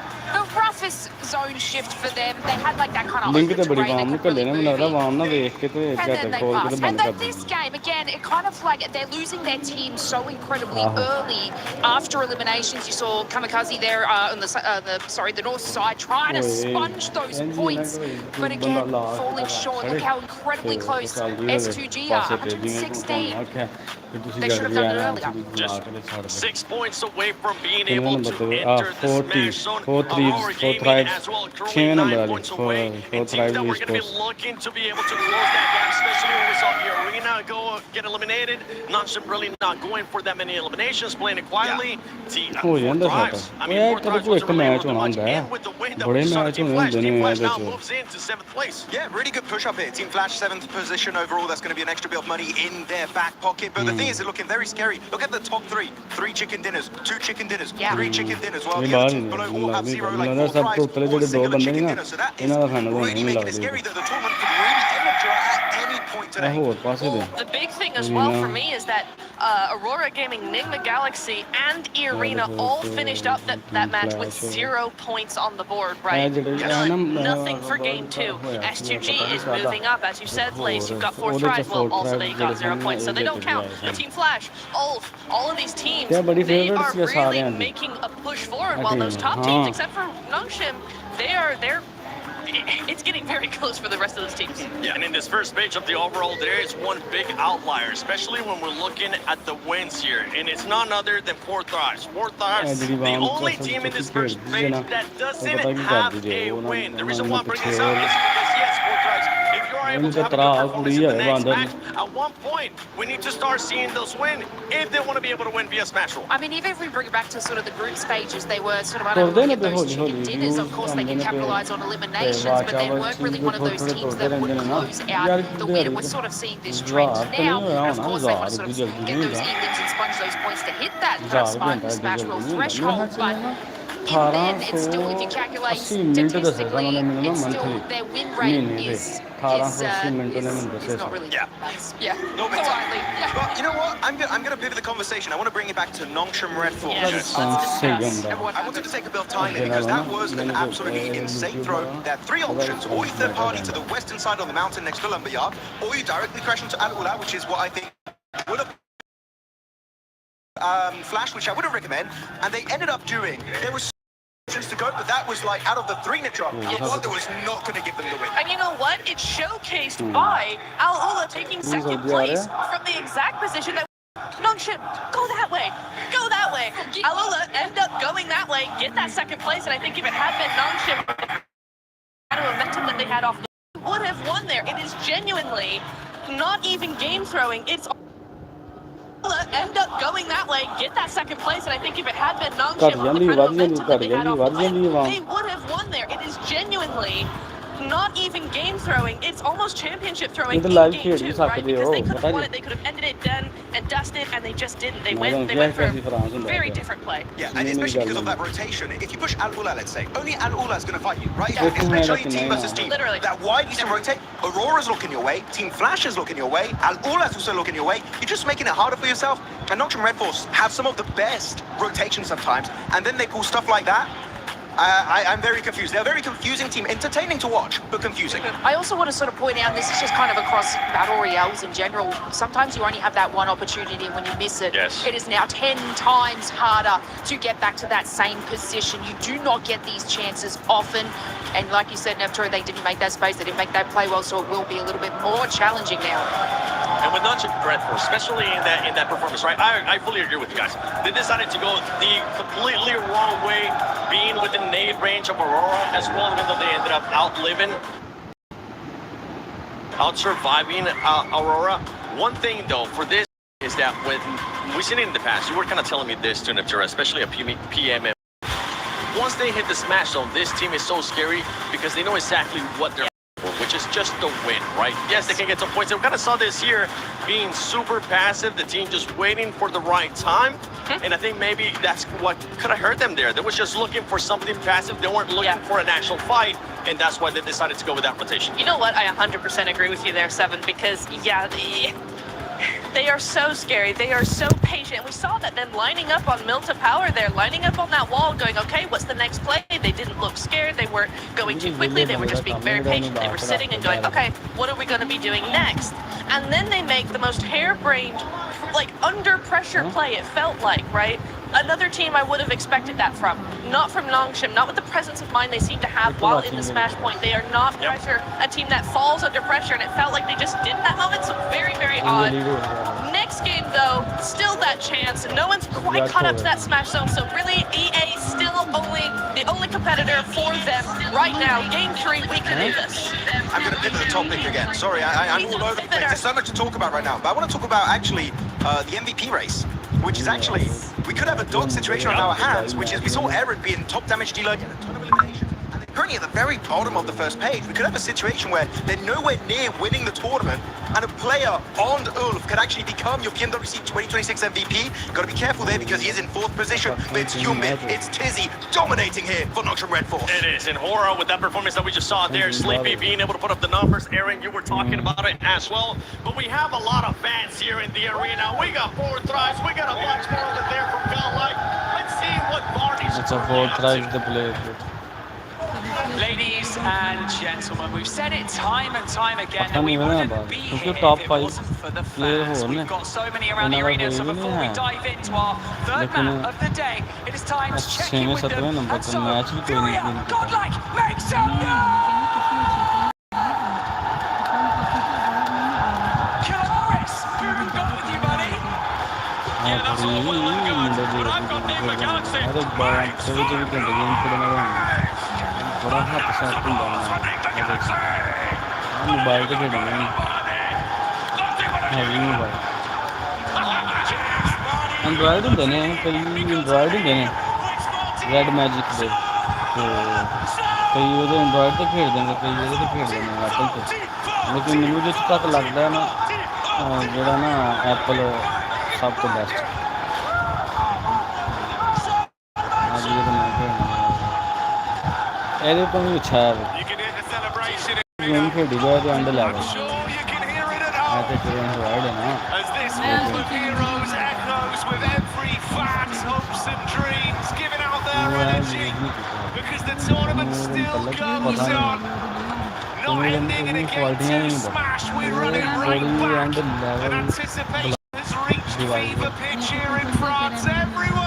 S21 Ultra Fans getting ready. I mean, they have played very well today, Lord, making a great showing on that first match. But goodness me, what the atmosphere we've got here in our arena. Lovely to see all the support coming out for our players, for our teams here. Potentially the last match. Ooh, maybe. Felt like on that last one, weren't quite able to get it there for Noxian Red Force. They had to make a bit of a Hail Mary. Didn't work out.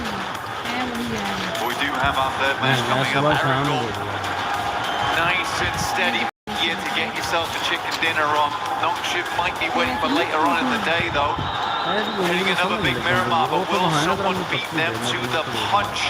Will E-Arena start stepping back up again? A lot of fine margins.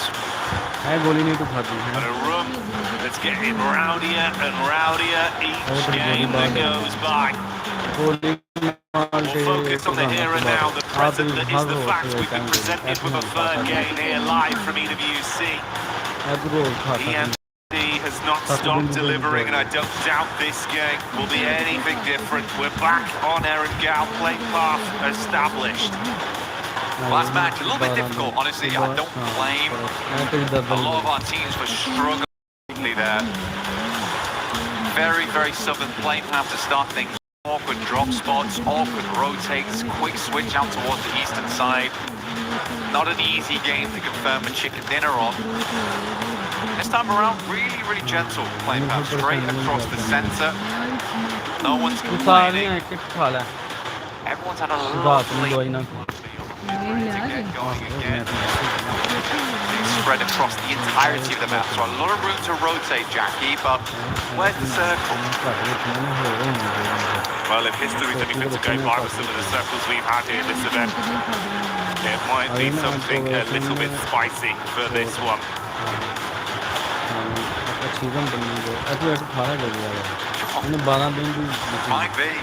Might just be. Fair bit of Sosnovka pulled into play here towards the south side. We got plenty of water in play. Teams have to start getting feet wet into this one to make it happen. Those bridge crossings, absolutely diabolical. Aurora also top this S2G, bit of a menace team to run into on that eastern side, but 4 Thrives have been consistently impressive over towards the west. So hard decisions need to be made for this squad. They get vehicles, likely will loop down towards the south side of the map. They've been praying for a southwest shift on this one. Over towards farm, Noxian Red Force will get moving, planting those seeds of destiny. Hopefully get themselves another chicken dinner today. E-Arena far out over towards the northwest side, South George. Long distance on this one. And of course, for those of you at home that don't want to forget the event, make sure you get stuck in with that Naruto in-game event that's been going on. Pick up that awesome Ninetales Fury orb and try and make plays like some of the best we've seen over the tournament. One of the best right here on our screen. E-Arena, he has been the man. Seriously good stuff from him. So many clutch plays, so many moments where it felt dire and Mormon was able to pull it back for the squad. Looking to do the same here in the final day. They've already achieved the smash ruling. we said earlier on the desk, the only two teams to currently do it, but do think that that will change after match 3 if we don't end it all here and now. Right now, you have that serene sense for E-Arena as well as Nongshim Red Force that there is only one other squad in the lobby that could beat you to the punch.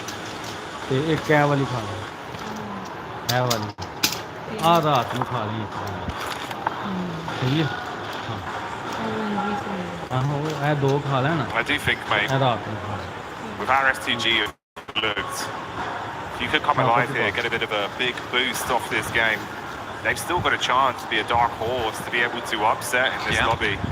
I think we saw some of that talent yesterday when they were fighting under so much pressure in disadvantaged situations from distance. MTG, he was popping off.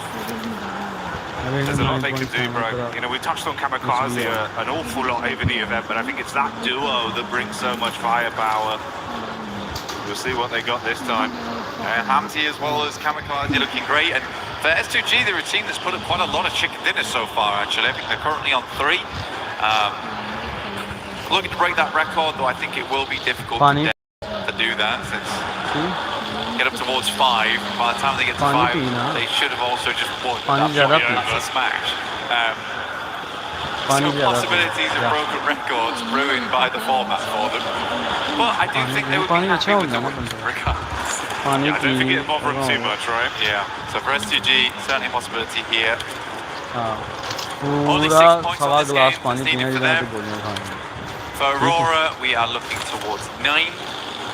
For Enigma Galaxy, it's going to have to be a bigger match. 22 points on that one, which is almost certainly going to be a chicken dinner.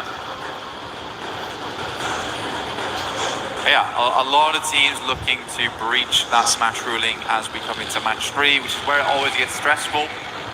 Hot Jukes, a little documentary style, earlier on today was saying that he'd love to see 6 teams towards that final match, all vying out for the chicken dinner.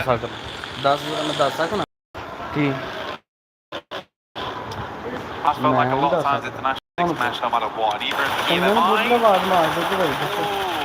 Nongshim Red Force, oh my god, he's alive. For Nongshim Red Force, he did go to match 6 when they smashed Satan. Immediately peeling off there for Enigma Galaxy, but they are in close contention before Thrives, who are exiting from very here in yellows.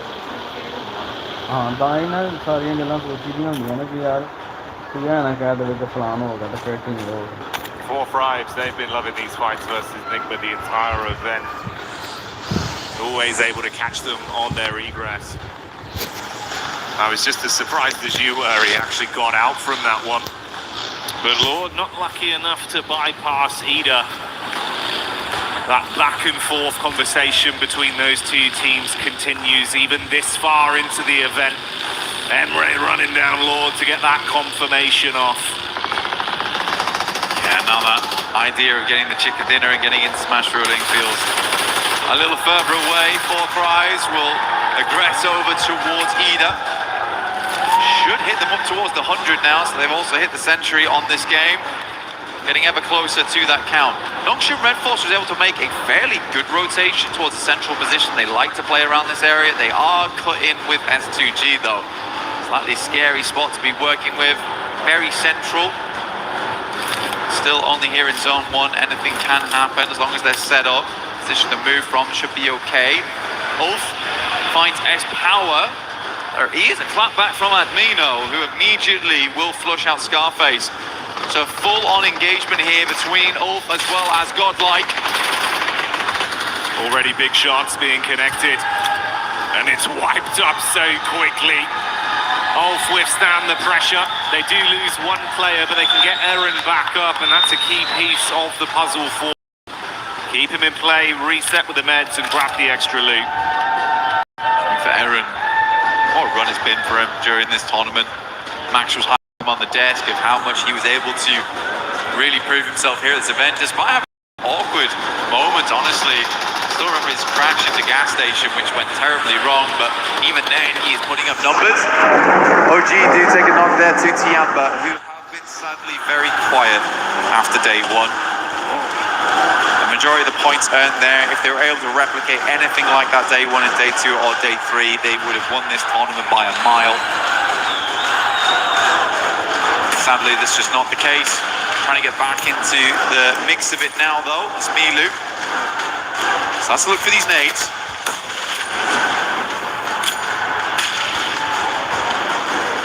Maru on about half HP there. AKOP in the back line. Ooh, nice arc from Milu. Milu the madman, when he's feeling himself, he can do so much damage on the battleground. He's got backup from the boys. If they can get out of this one cleanly, maybe they can at least try and ruin some of the runs for the other squads above them. And Milu keeps it going to get that flush as well, so that will remove Aru. Hard cut him out. Blue coming in to make it a bit more suffocating between these two sides. Quite a few nades already expended here from Tiamba as well as OG. We're right in zone 2 now. Blue starts to tickle a fair bit. QZZ gets a bit panicked there, will drop a couple of shots through and then immediately send in Milu. He's just going to prime the nade. That's a nice one from him. Good patience.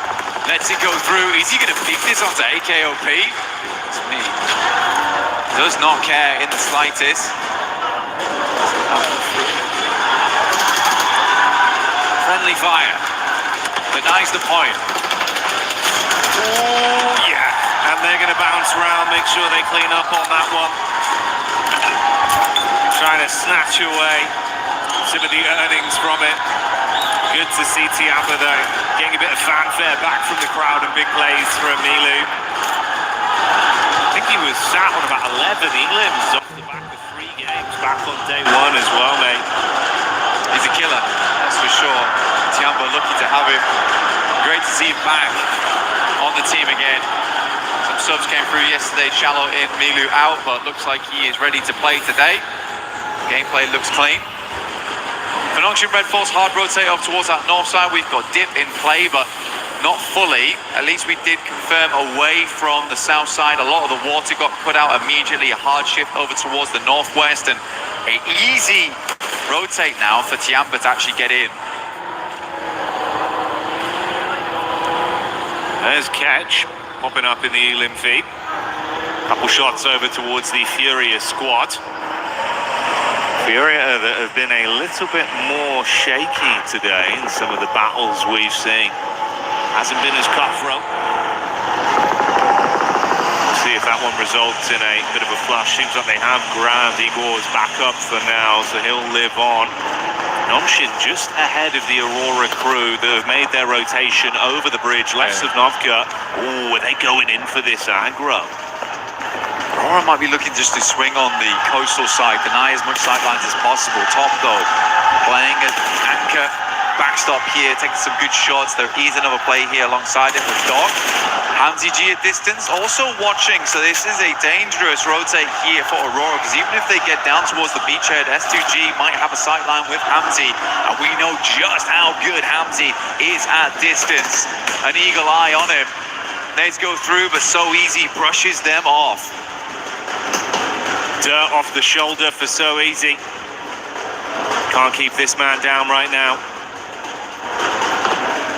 3 of their nades invested, so draining some of the early offensive utility, but it looks like they've still got a good supply, at least on Dock with 5 in the backpack. Meanwhile, Arena pushing back up over towards Ulf Ketch, trying to catch an escape plan. Dives behind the driving, but it's not quick enough as Joker will adjust his crosshair and find that one on the exit. Mormon takes a knock back over. Bit of a disjointed Irish exit there from Ulf. Alula under pressure though, as S2G just flies in over towards the garages. R3B in the corner, and S2G cleans it up. Not a single player lost, should be up to get that res. Nongshin Red Force in the meantime, after seeing those players leaving, did get that leapfrog on, so they get a little bit further into the circle here. Milta, not the main feature. If we go down towards the southeast, we know just how good Nongshin can be in an urban finish. Thriving in the concrete jungles.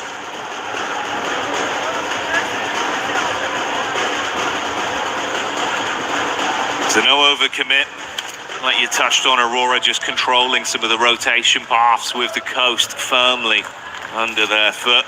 Map geometry favouring them from this position. They opt to go for the 2-2 split. Rufus and top further over near the area we see Vitality starting to encroach upon.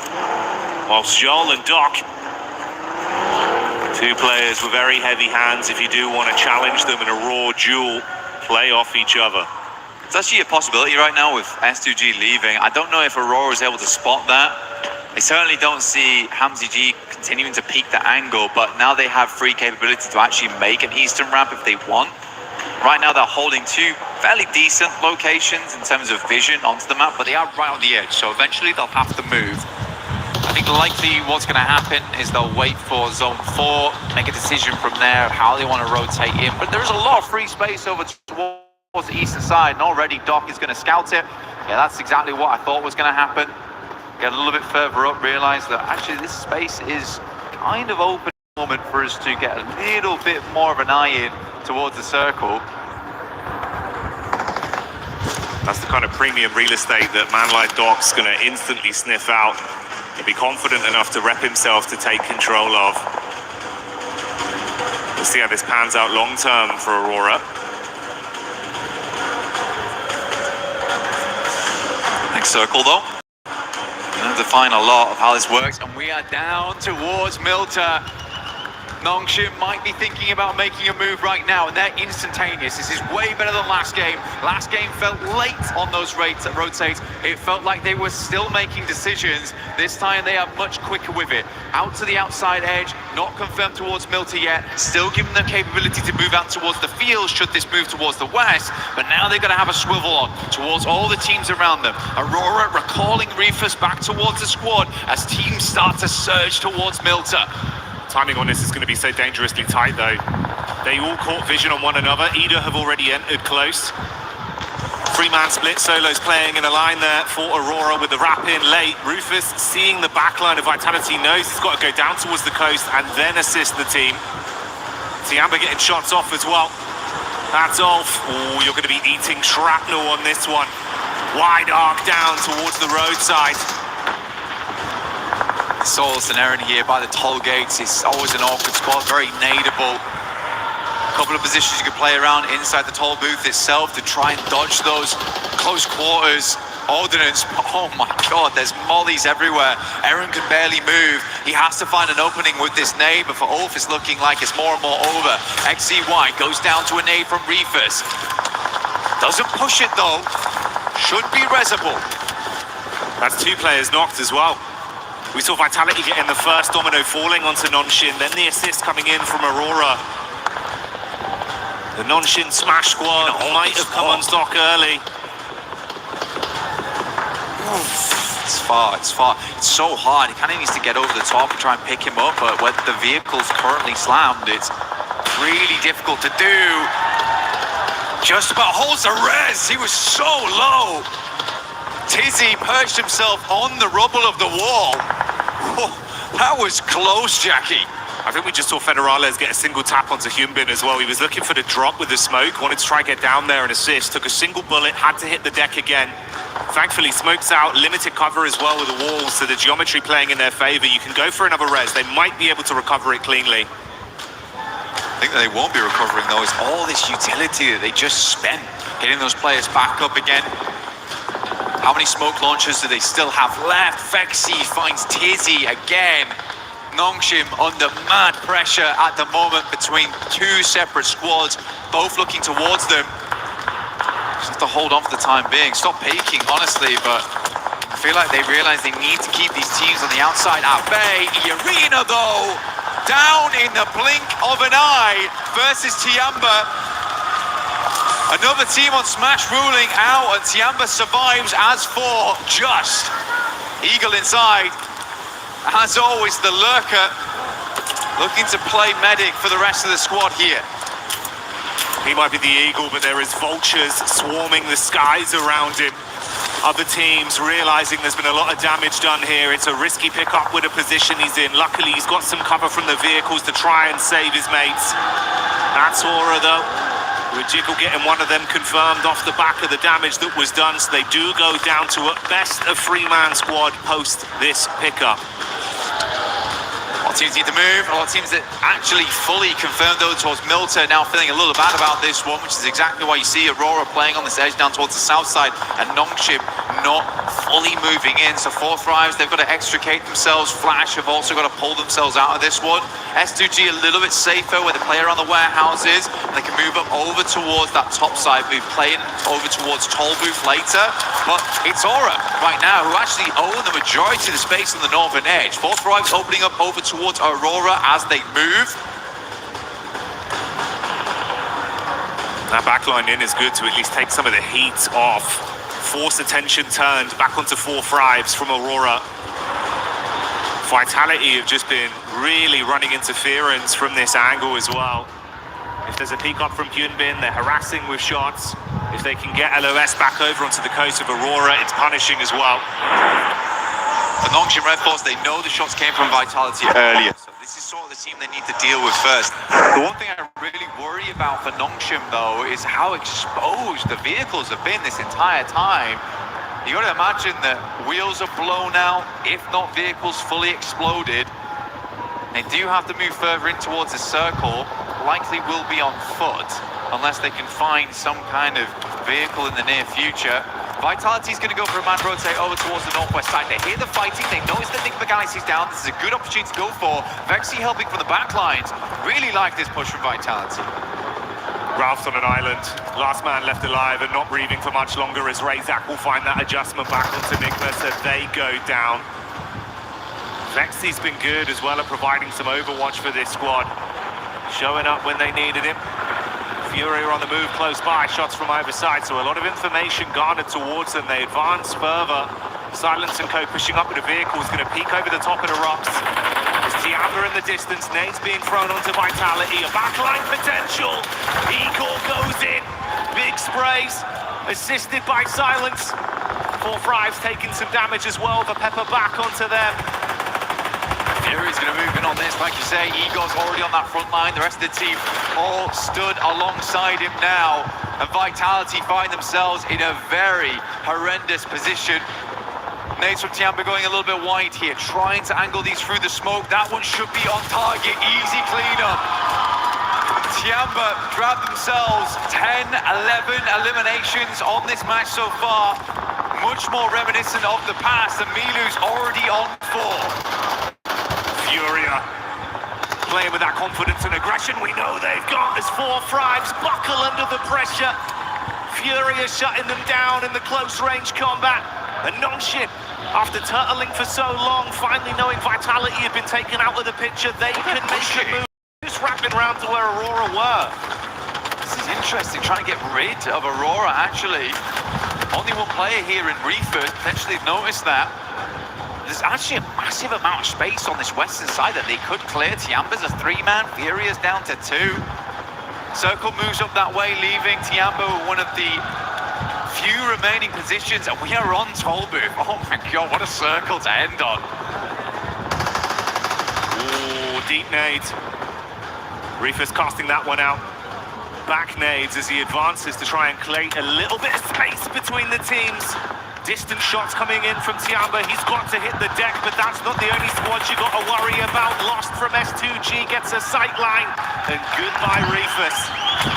The only thing is just like kind of flashbacks to last game where there is a massive capability of moving west on this one from Nongshim and clearing up towards that north side, having all that space. You'd imagine that they saw the amount of teams that moved into Milter. They are just charging headlong to danger here, where there is so much more room to play on the northwest side.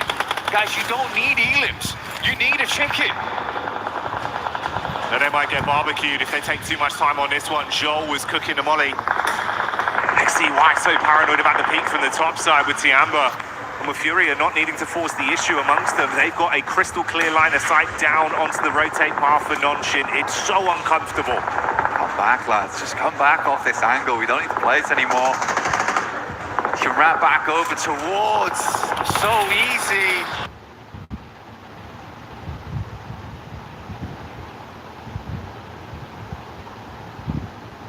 It's bouncing in. Tops is down.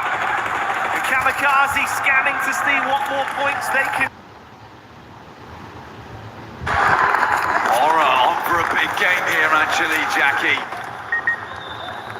Looking to push themselves further in the rankings. Only 2 eliminations so far, but so much more to grab here as most teams are bleeding coming into these final zones.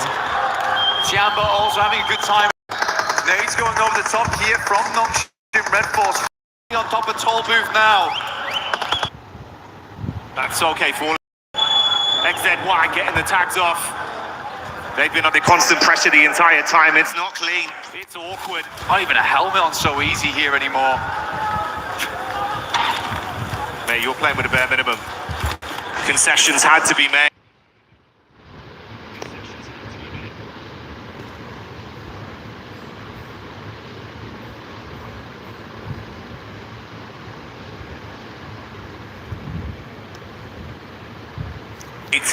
But a nade could be coming their way. Lost with 2 left in the back pocket. The first one thrown in looks good for the bounce. Oh, see ya! Double bouncer. XZY is down. Comes to the end of his line there. Nongshim is floundering at the moment. Confusing moves. Win though from the back lines will get the backstab, but immediately spotted out by Lost here. S2G absolutely have done enough, but they're looking to push further into this game, as is so easy. They're trying to send a message with this one. It's not just about what they needed to get into Smash, they want to prove that they could be the big dogs in the lobby. Response back over them. Hamza G eating the nade from Hora as Hora are lighting up the sky. Explosion after explosion on top of the Turkish team. They are stuck on the ridge and cannot advance. Backline attack from Tiamba from way over the other side. And Tiamba keeping the pressure on. Trying to get that pick up in. Lost with limited space to play off. In comes the nade. Oh! Sky makes it work and S2G go down. S2G blown sky high behind the tree there. Let me introduce you to the biggest dog in the lobby. Hora on the northeast side. So easy. We're barely a hope in this match, but still hanging on. Furia dashed by the roadside, leaving just Hora, Tiamba, Nongshim Red Force in this endgame. For Nongshim, the best thing about this is that even if there isn't a smash win, this is keeping them contention for the top spot, at least. It's going to be big for the placements. And is there a chance of some sheer shenanigans from So Easy? He's crossing his fingers, mate. But you've got a hard task ahead of you. This guy's has to have him here. Just the peeks over a little bit. So Easy's trying to hide his face behind the barest of pylons, behind this railing. It is just not nice. Come on, he has to do something, though. Oh, they've smoked him. Hang on a minute. Cheers, lads. I really needed that. He's tucked in behind it. There's no real angle from the backside as well from Tiamba, so it just depends. I mean, if Hora go for the hard force over... This is mad. Yeah, this could get cheeky quite quickly. Sleepy would have burned down as well. The vehicle... Oh, it's all going wrong. So Easy on the peacock, good for one, and Tiamba assisting with a shot from the top. He's going to go first on these as well. Hora on the assist with an unreal smoke. Volleys go in, nades go wide, and he is out. Tiamba will clean up. Nongshim were looking to blot out the sun on that one with a surprise blaze, but it's not going to happen now. And Hora solo remains with the advancement of Tiamba. The nade goes over. Sky got a backpedal. Runs back to whatever cover he can find. Can he trust in his source on this one? Holding the peak, ready for the shots. Eagle gets knocked out of the Sky. QZZ with the reposition. The Sky advances forward with a shotgun in his hand. Dave being cooked by Milu, and this man don't miss. Good damage. QZZ falls over the second, and Tiamba is back. What a fantastic game. The 3-man inside just felt like these guys needed a little bit of confidence. And that star on the match reinvigorates whatever light died out in Milu on day 2. It is back on now and it is blaring. glaring. They started that game as they meant to proceed. The aggression was there. The despicable name plays from Milu that always give you that gut-wrenching feeling of how does he do it. Continued from start to finish. The shots are on point. The pathway begins to present itself. Aura's got to be mad at themselves, though. Imagine just smoking up so easy. The smoke into the tyre on the career down the hill. Oh, but They really did careen off course there. Looked so good up until that point. Covering their angles, clearing their spots out. So easy. He was mega confused. I would have loved to see his face in that moment. Pure shock. He's like, is that the nade moved away from me? He's like, wait, actually, that's the smoke. I could blast. that's great. I didn't have one of those before, you know? No utility left, but they gave him one to be nice. And then Tianbo with the perfect timed nades. Man, so good. There was a small part of me that thought that So Easy was going to clutch up. Small part of me. But I am glad it was Tiamba. Oh, yeah. Tiny percentage, but it started to get a little bit bigger with how things were going. But hey, a Tianbo win is a very exciting prospect. Such a fun team to watch, Blank. Bringing the heat in finals. They're just a fast-paced team, and I think what we've seen them from before, it's just a little bit of that sluggish gameplay where they weren't quite able to make those plays, and they're desperately banging on that door, but it's just been not going down. And I think Milu right there just put a foot through it. So it looks good. It looks way better now. They're pulling off those maneuvers too. So yeah, great work to Tiamba. Really, really happy to see it. I think for me, it was fantastic to see these guys happy. Yeah. I think that was my favourite thing about that win. It's nice to see him smiling, nice to see the success story of how they're playing. And mate, you're right. I think if there was a door there, Milu not only kicked it down, he just destroyed the entire house. He's just a whirlwind. Came through, blowing everyone away. And mate, I'd love to see that. I hope that continues. I hope it does continue as well. But Tiamba, it's not over yet. We haven't rung the bell.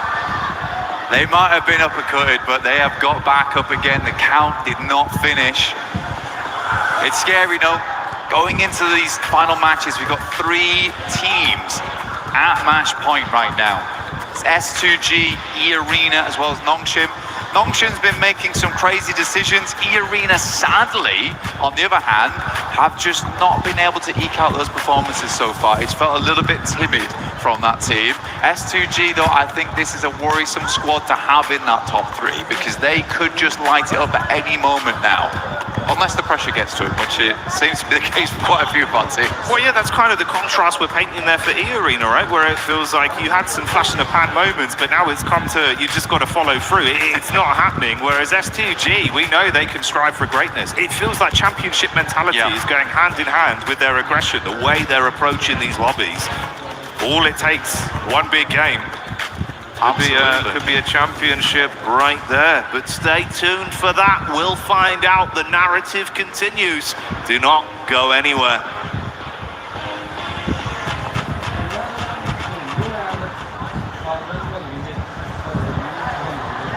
Human body was built to move, not trapped at a desk in one singular posture for 12 hours a day. It's time your chair evolved. This is Secret Lab Titan Evo. Ergonomically engineered for you, gamers, hybrid workers, artists, backing your every move.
fighting until we make it. These teams are in Tiamba, able to get that chicken dinner, full control of the zone. But we have to talk about something that's very important. S2G being able to get into the smash zone now, not coming up short this match.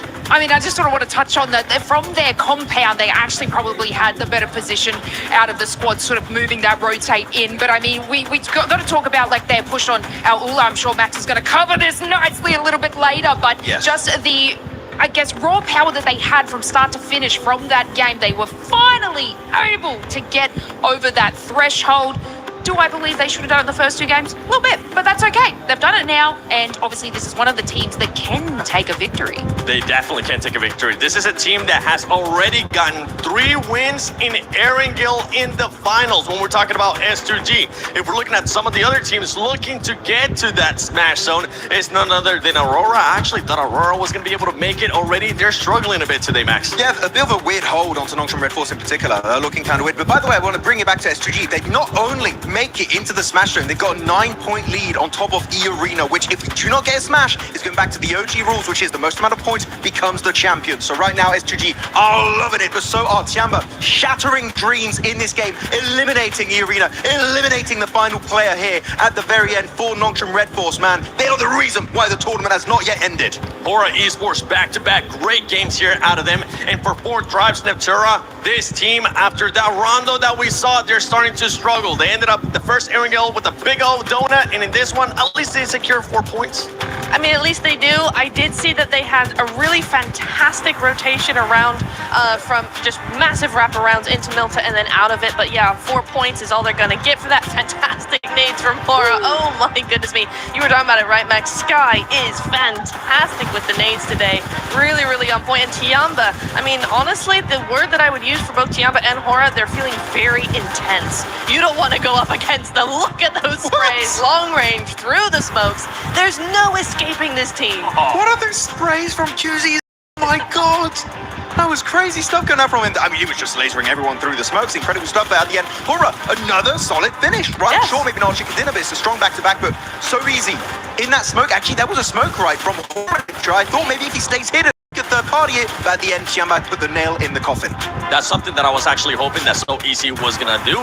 He was gonna end up waiting a little bit longer, maybe use that smoke to his advantage. But Max, he didn't want to wait for that third party option. He just wanted to take matters into their own hands. And it goes back to what we're saying with Nongshim. It feels like they're being passive, but they're not quite sure when to be aggressive and when to flip that switch. They are a little bit hesitant, right? And that's the smash ruling level. Hate it. Teams, the mindset does change a little bit when you do have that chance of getting those chicken dinners. It is quite stressful for now. Not just 2 teams, but 3 teams. S2G are going to be joining their ranks. But of course, S2G got 3 chicken dinners so far in the finals, so they're looking like a team that could actually wrap it up. But looking at the rotations this game in particular, I know you in particular, Nipchira, Yes. were quite critical about their push on the western side of Milta. There were other options that maybe could have been more valuable. Absolutely. I think any... Oh, wait, hang on. Hold on. That's Wait a my second. clip right there. So looking at this play, so actually S2G, sorry, I have to jump into it. Split, lost solo, literally in the 1v4, and even then he's popping off, but he's also getting a bit of assistance from the teams on the other side of the road, right? His particular Kamikaze's got a fantastic angle, and there, the backup. This is literally the play that gets them into the smash zone. Solke gonna be sending it forward. He's gonna be joined up there by Habsajij, an absolutely superhero style in the building, and they get 1, get 2, get 3, and the final player, and because of that they get the 4-man reset and actually get enough points to enter the smash zone. What a hero save play of the day. They don't do that, they would still not be over that 122-point threshold.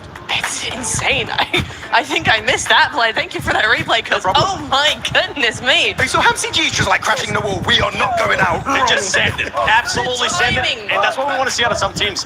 Being able to send it. E-Arena, one team that's truly also running into that struggle when we talk about teams struggling that are already in the smash zone lace for E-Arena.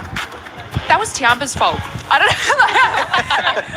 Like, I have to bring it to Tiamba because obviously E-Arena, you know, they had a nice little path in there, but Tiamba were actually positioned in such a great spot that they were so annoying to every team. This is Aurora. This was obviously even helping S2G in that fight. They were able to sort of gatekeep that area from E-Arena as well. And so it's unfortunate that we're seeing like E-Arena not being able to push into the position early enough because they are still sort of playing that edge. They are going to be playing that edge, but right now they need to get that win if they want to be able to win via Smash Rule. They are one of those teams currently in the Smash Zone. Keep in mind, E-Arena started off the day with 112 points. They have only gotten 11 points so far after 3 matches. And 10 out of those 11 have been in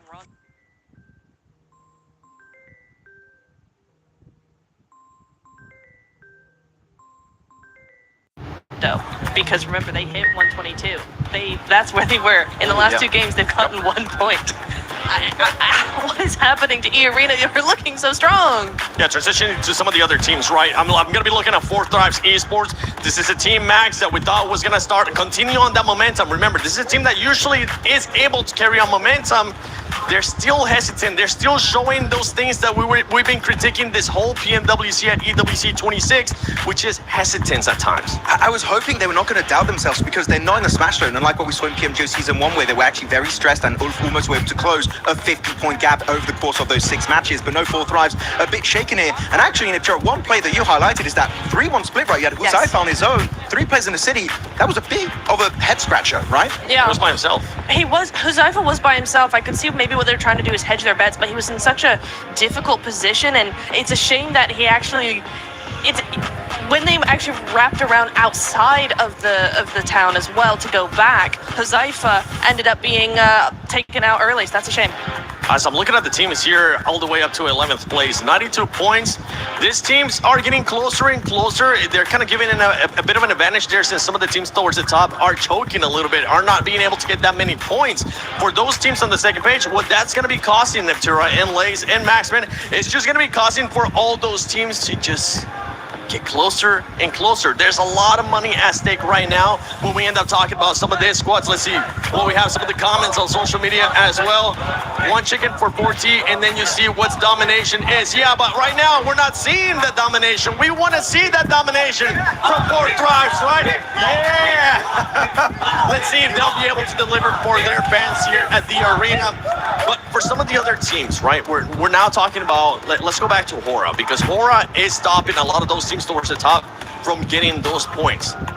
The teams towards the top need to be able to find some kind of adjustment to that aggressiveness that we're seeing out of Hora. Yeah, then Tiamba also, Hora in particular, they have nothing to lose, right? They're like, okay, we have to go hard or go home today. We have to initiate that comeback and leave the second page, which with the last 2 games on Erangel, they've been doing. We have 1 more Erangel coming up, right? So maybe we can finally see a Hora chicken dinner. That will be very exciting here in the finals of PMWC. But Tiamba, I feel like they're a team that in this lobby, if they get a knock and a flush on a player this or E-Arena or Nongshim Red Force, and maybe now also S2G, they just fully capitalize on it. And I love it. They really are one of the few teams that are delaying this tournament until the very, very end. I mean, I just want to bring your attention to Furia, because they are still sort of in that 90 points there, and from that previous game, they were holding the western side. Obviously, Hora was sort of taking out the rest of S2G. They did nothing. They didn't even rotate and swing around where Hora was, which would have capitalized their elimination, so they're kind of not being as present as they usually are. It could be ending here in this next match. My prediction was in 4 matches. How many matches did you have, Neptura? 4. Max? 4. Lace? I was hoping for 2, so mine's out. Okay, yours is absolutely good. But let's see if it's going to be ending here in match number 4, or if we're just going to be getting a bunch more teams joining in the Smash Zone. Will this be it? We are about to find out. S2G joins the fray. Now 3 different squads could smash. 3 teams with that opportunity in our final edition of Erangel at the PMWC. It is going to go a little bit further than maybe some were expecting, given how today started, getting 2 teams into that Smash Zone so early on. But that double Milter shift on both of our zones has kind of thrown a spanner in the works. I mean, for Nongshim, right, they're dropping around that area, they're getting pushed in around the bridge. It seemed like they didn't quite have the force to be able to push their way out, right? They're still earning a lot of points on these games, though. So if it does go the full distance, they may just be able to win it out like that.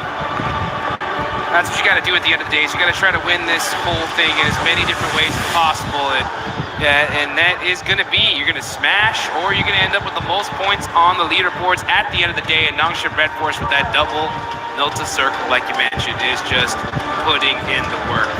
Problem is, though, is that if we get another one, I mean, everyone's going to know by now exactly where they're at. So the focus is going to, I think, shift a little bit. But this could be the game.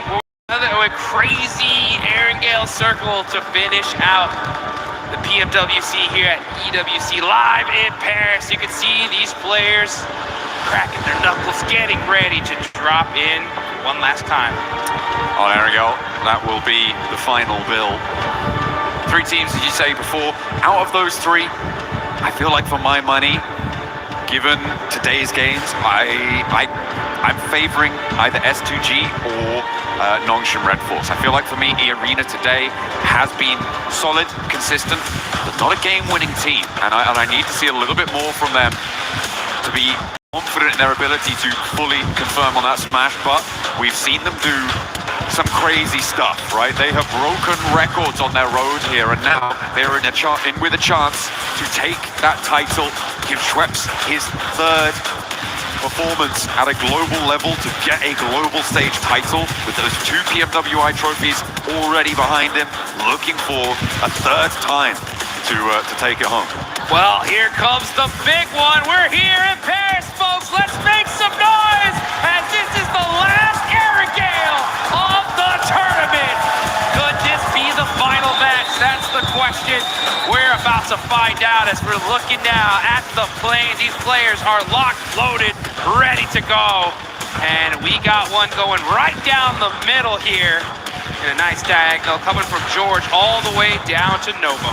Yeah, going to give a lot of access to everywhere on the map here. Shouldn't be too many hot drops. I know we've seen a couple of those certainly earlier on. I mean, in our first Erangel, we had that hot drop over near the Gatka Fields that was a little bit questionable. Godlike, not super happy about that, but there have been performances across the board here. Sorry, Ida. I think it was Ida and Tianba actually who were on that hot drop earlier on, but still, yeah, a really tricky situation should be unfolding here this time around. Nobody dropping straight to North George, maybe just grabbing some vehicles and heading there later. Orangutan sending Wizgod very far up north, isolated from the rest of the roster. Potentially, again, just grabbing a vehicle, gonna break out and rejoin in a moment. As we take a look at our top players though, it's a 3-way tie with all Force and Horror all having their representatives on our highest elimination counts. Oh! And it's a milli-circle. Let's go. I saw some people pop up in the stands after seeing that zone shift. Here we are in military. All right. Aurora are going to be down there. Nongshim Red Force are going to be close to this circle as well. Man, oh man, Erangel doesn't disappoint here. As, yeah, we had to just touch military just one more time, huh? Hey, we got to do it. We got to do it to them. Aurora already dropping there, obviously, could potentially have some fast rotates there. What we've seen as well from Nongshim Red Force is a lot of times where they've been able to transition very effectively over towards the military island. They've had 2 chicken dinners on 3 of their military finishes, which is going to hopefully be something that they can repeat. That's what they're looking for. So a big opportunity for Nongshim, who tends to go for the rotate of 1 player over the shark fin, rotate down south fairly early on circles like this, try and get a foothold on the north side of the island and work from there. That's what they're going to be looking for. But if we've seen it, the other teams have seen it too. Yep. So is anyone going to try and counter that? Yeah, you know that these teams are prepared to their gills here. They know exactly what these teams are going to do. It's just, how are they going to execute it? That's going to be the question. Speaking of execution, if we look at the boards right now, there are some teams that could still definitely win this whole tournament further down. I'm looking even all the way down to Team Flash, Aura, Furia, right? In my mind, though, it's getting to the point to where if they're going to win this thing, it's going to be via smash, right? And if they're going to smash, they have this game, and they have 1 more game to get within that threshold, okay? So if you look at Flash with 92 points, that's still quite a few away to get to that 122, but they have to do it in these next 2 games because you have to hit that threshold and then win the next game. Absolutely. I mean, from 12th down, I feel like it is pretty much done and dusted for the title, unfortunately. 74 points, putting you really, really far behind of that smash threshold.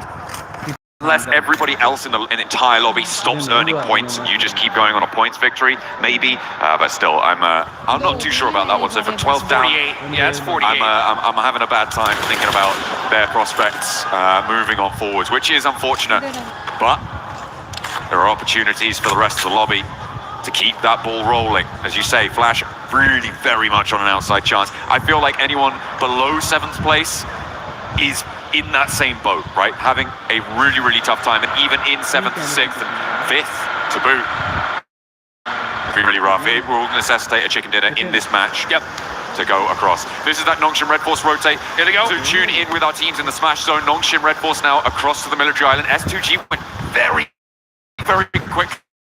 Really question how much loot they're going to have on board to try and hold this. Nongshim took a little longer to get across, which is going to give them some more backstop of utility, of supplies, and Aurora, of course, dropping that military base. They're not in the smash zone just yet, but they are the team that is closest to it, only 7 points behind right now.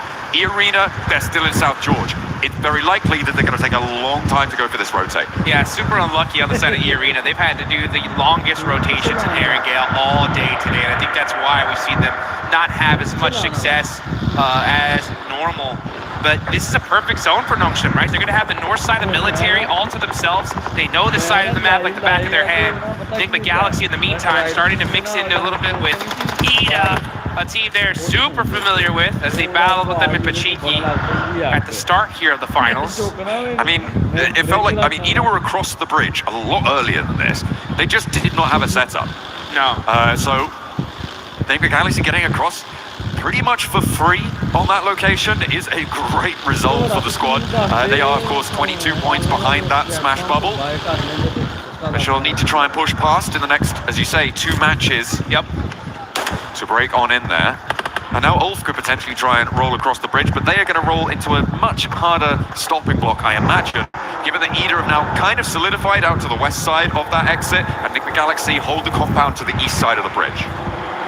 Interested to see the kind of plays we're going to see teams, especially in that lower part of the leaderboards, because they want to still win this, it's still possible, but what kind of different play styles are we going to see? Like even Godlike with 74 points, to make it possible, they need a 25-point game here and in the next one. So they'd have to go and just eliminate everybody, right? So I would want to see aggression no matter what from them. Team Flash with 92 points, right? They're going to be hunting down that 122. That's 30 points in the next 2 games. So 15 and 15, much more manageable, right? At the same time, that's a chicken dinner with 5 eliminations, so it's not going to come easy. Hey, we're just going to see. Sure. We're just going to have to see what happens in this game, because right now 4 Thrives with their opportunity crashing into S2G with theirs as well. 1 step closer to the smash zone. 4 Thrives denied there as S2G put their first point on the board after gaining that smash point in that last game and holding this south edge. I mean, they're feeling all right. They're feeling all right. We're still waiting for Zone 2 to really decide where it's going to go. Yeah. I have this sort of bubbling feeling in my stomach, Juice. And it is, what if we get a really hard north shift and we go back to the mainland? Ooh, that would it's be so insane. unlikely, and it's not even really worth bringing up. But I just have that little feeling. I'm like, oh, what? Oh. Back of my neck is prickling. My spidey senses. The John Allen tingle. That's right. Is in effect here, folks. If we see that northern shift, oh boy, will this be one heck of a party here. Fortunate for 4 Thrives, they're on that most southern part of military, just thinking they can kind of get some of that loot. S2G finding one of their players isolated, and that's IQ gone, just like that. Only player out of the lobby so far. Looking on over, there's still a lot of teams that are in the blue zone still. I mean, we got E-Arena still in South George, so they're going to be pushing in super late. Tianba's up there, Godlike's up there, Aura are still just crossing Yasnaya. So a lot of teams going to be very, very late on this rotate. Little family outing for Vitality. Pop into the hovercraft, luggage in the boot. Getting that fuel back on board. Minimal vehicles though. Makes this south side for them a lot more difficult to navigate. I'm not too happy with the amount of mobility that they're going to have. They do need to potentially try and find some vehicles or steal some from another team, as our circle will be coming in fairly soon. Yeah, for Vitality, might be a foot-based approach for the future if that hovercraft draws the fire like we see it. The circle shifts out west, And it does keep a lot of that military island in. It's going to push Alula away from Ovo, and the teams on the east bridge potentially going to have a little bit of a hurry up, but Alula outpost over to the west. The east bridge, it's going to be a fairly easy disagreement to settle, I imagine, for Flash and Orangutan. Not for either of the two teams, but it should be a fairly simple solution for whichever team comes out on top. At the moment, looks like Orangutan might have the better end of the stick because the res does need to come through. Res needs to happen. Unfortunate for Alula, they can't catch a break. You know they wanted that observatory position so bad. But they're at the bottom of the leaderboard. Gonna have to do it the hard way. Still on the north side of this island, we got OG battling it out with Team Flash. Two teams pretty down on the leaderboards. Trying to soak up some points here, get some extra placements. Again, you know, Team Flash have a possibility to make a run of it. They need 15 points in this one and the next one to reach that smash zone, to try and smash in that final match. That's if we even get there. We could end this game here and now, folks. But you know what? Before it ends, you guys gotta get the game and get one of those Naruto Uzumaki skins right there. We got the Nine Tails Fury's AUG still available. Get it while you still can. Aurora, though, at fourth right. This is a huge fight. They are battling it out over by these playing fields. Zol's going to have the angle there on T24. Throws the Molotov on him. He's going to have to move. The nade goes out to Zol. Picks him off a little bit. And now it's a battle. The util, he touched the molly. He pushed it with the tiptoe and gets knocked. Another huge mistake here out of Four Thrives. Hey, Four Thrives had so much momentum, but the pendulum swings back the other way, and Aurora now are another step closer. They put a second elimination point on the board. They are drawing inexorably towards that 122 metric. Now 5 points for them left to try and claim, to join for a potential smash in Miramar if we get that far, because remember, 3 teams can still win it. And we've seen 2 chicken dinners on milli circles coming from Nongshim, who have a 2-2 split on the north side of the island right now. Furia may look to try and challenge the northern point of this. And are Nongshim going to look to regroup over towards the northwest side of Millie? They will have to, at some point, decide which outpost they want to commit to. It may need another circle for them to do so. Yeah, they're in a really great spot right now. The problem is that everyone's going to want it. And they are completely surrounded by squads. And I guarantee you, the second a team realizes Nongshim where they're at, they're going to full commit to them for sure to try and stop them. Meanwhile, going to be coming in through the zone on the north side. Where's the shift going to go? If it goes to the bridge, oh, this is going to be straight chaotic. It's going to go. It's going to go a little close to the bridge. Now Nongshim need to regroup. For my money, I think that southwest side might just be a little bit better for them. They're right next to Ida there. Fury are going to charge on in over the hills. Arena have yet to get across the zone as well to get towards that military island crossing. Godlike are going to contest them on it. This could be the make or break moment for Arena. If they can get across, they've got the backline of that coast to keep them a little bit safer, but they have to get there first. A challenge of Ulf, maybe Nigma Galaxy will join in that fray, but they have to get across. Yeah, they're going to have to get across, and it's going to be a tough one right now. I mean, there is so many different teams crowding these bridges, and on both sides, on the eastern and western bridge. You can see Nongshim, though, they got those sandbags. They're going to be holding this hill. This is a great spot in this circle. Going to have so many different sight lines. They can rotate away from it if necessary. They just got to watch out for the crash. These guys are set up for this one here. I'm not kidding. They are the biggest threat in this lobby right now. It's crazy. Nongshim in a command point in this circle with the chance to smash this away. Put another military victory under their belt as well would be incredible. What a way to close it down, but they have got a long way to go. We're only 12 and a half minutes into this game. And there's going to be at least 15 more of them ticking away every second. A drop of sweat beading on their foreheads of one of our players. There's Godlike keeping an eye on Arena. Oh, it looks like we did get a huge knock. That's XZY. Okay, that's okay. Yeah, that is resible, so you should be able to get safe.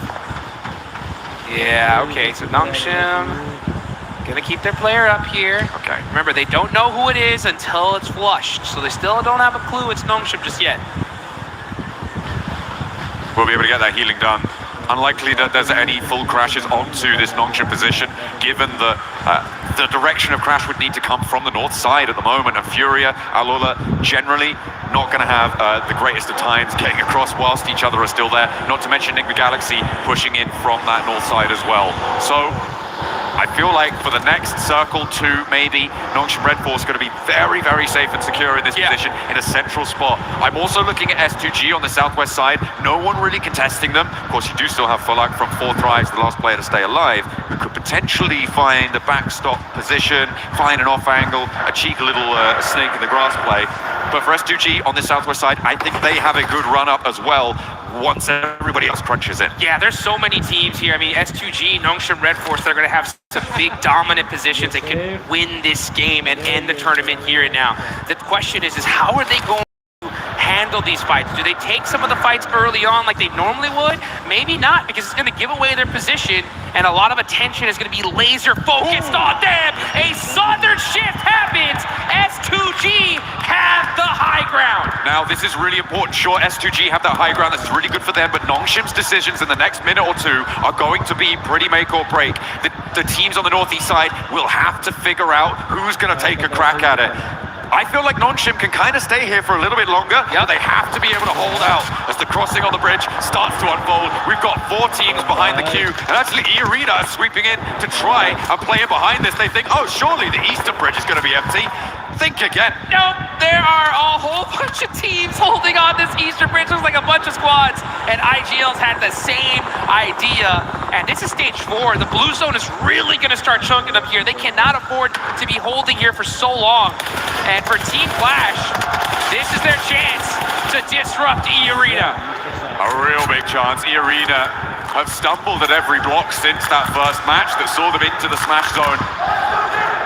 They are being denied access. So many players sit in front of them. You've even got Eagle behind in Milta for Tianba to try and make that one happen. So a really, really desperate scenario now for E-Arena, whilst the 2 teams that sit with them in the smash zone are laughing, and there goes Schweppes. There goes Schweppes. Unresable now, stage 4. And now WizGod is going to be looking to get that thirst, soak up their points. They know it's E-Arena here. Oh, the pan shot! Okay. Woo! He said, okay, let me go ahead and get back to this side. Mormon desperate at this point, just going to be full sending it across this bridge to try and survive. The blue zone chunking them down.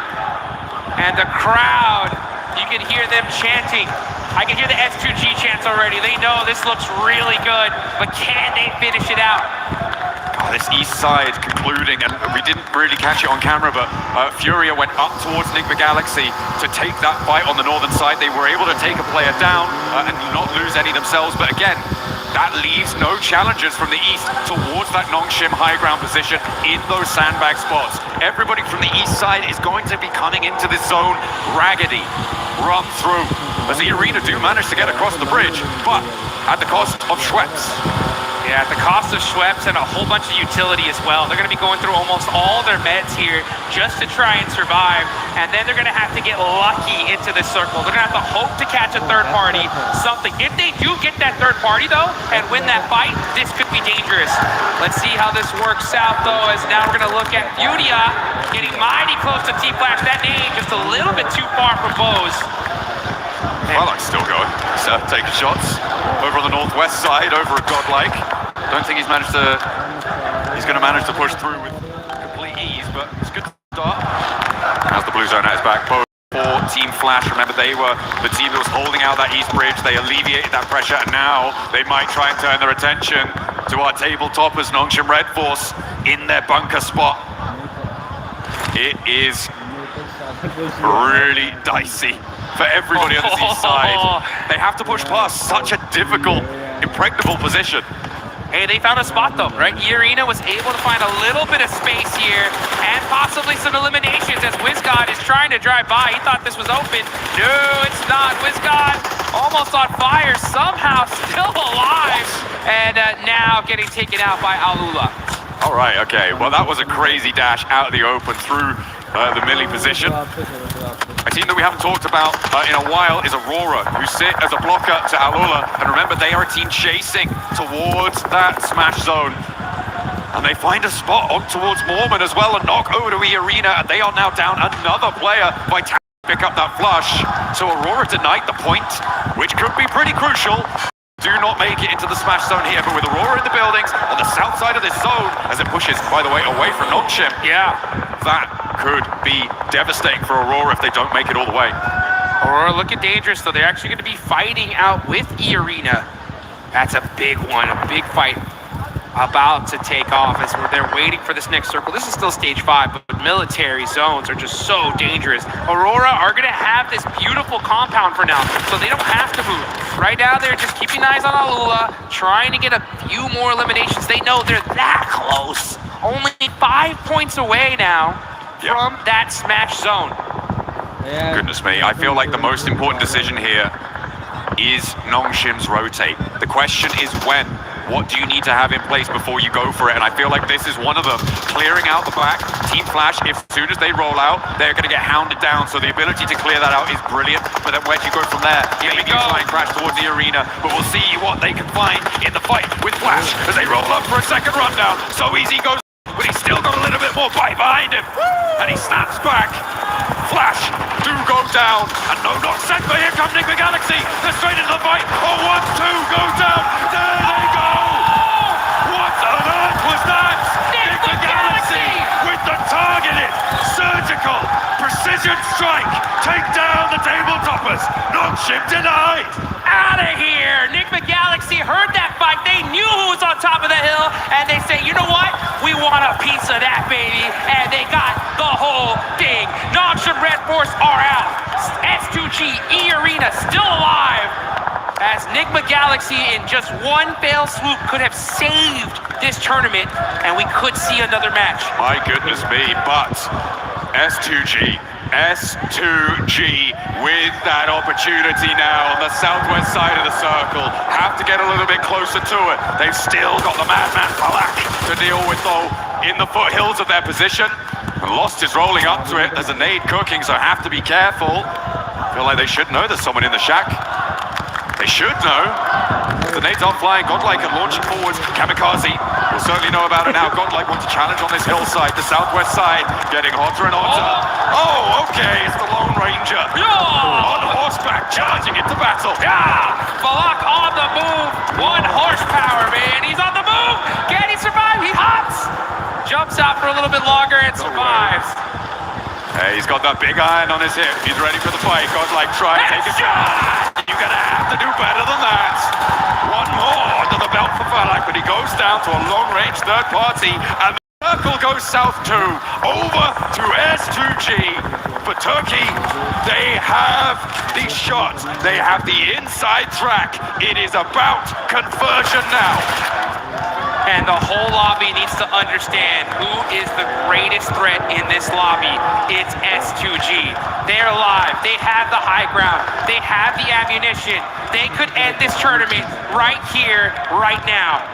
A lot of fights happening on the other side of things, though, and that's going to be chaotic on the side that S2G are starting to spread their wings. They're taking so much real estate in this circle, looking to get the chicken. They could make it up to first place overall, and down go E-Arena, so now guaranteed the only team to make it across, to be in with a chance, with a smash victory on this game, on this final Erangel, is S2G. But Aurora could change that tune. They are 2 points away from the smash zone, and one more team goes down, they are in. And on the north side, it makes it happen. Aurora will join the top 3 in the smash zone if we go to another match. Oh, and you can see Zol. He knows it. He knows exactly where this S2G squad is. He spotted them. Did he spot Hansuji, though, in the grass, waiting to make a play? Zol getting mighty close here. Oh, Hansuji does stand up. The fight waiting to happen. This could be the to decide this tournament. Well, whichever team owns this one, they're going to control this entire side of the map. There are no ifs, ands, or buts about it. The only way for Aurora to keep this one going, for a chance at their own victory, their own table-topping performance, is to take down S2G, who sit atop the mountain, presiding over the military finish. Nongshim Red Force swept aside with a targeted strike from Nick McGalaxy. E-Arena struggling, clawing their way towards the circle, finally fell apart at the seams and could not go the distance, but S2G have their chance. They've got it. You can see Kamikaze spreading out, rocking a 3-1 split on the side of S2G. Team Vitality, another squad that could be dangerous. They're focusing on the wrong team, though. They're looking towards Aurora. All of their efforts need to be going towards S2G. If Vitality fight Aurora, that's a perfect opportunity for S2G to third-party this and take this tournament. But I mean, where do Vitality go? Where do they go to try and make the most of this match, right? It is towards Aurora. You can't sweep West. Furia still have some snakes in the grass, and Kamikaze's reinforcing that position. Feel like Vitality might just be giving this one over to S2G. You gotta realize, Vitality, it's either go anywhere else or go home right now. If they battle this out, it's gonna give S2G a massive advantage here in this game, as these are the two squads with a full team still alive in this tournament.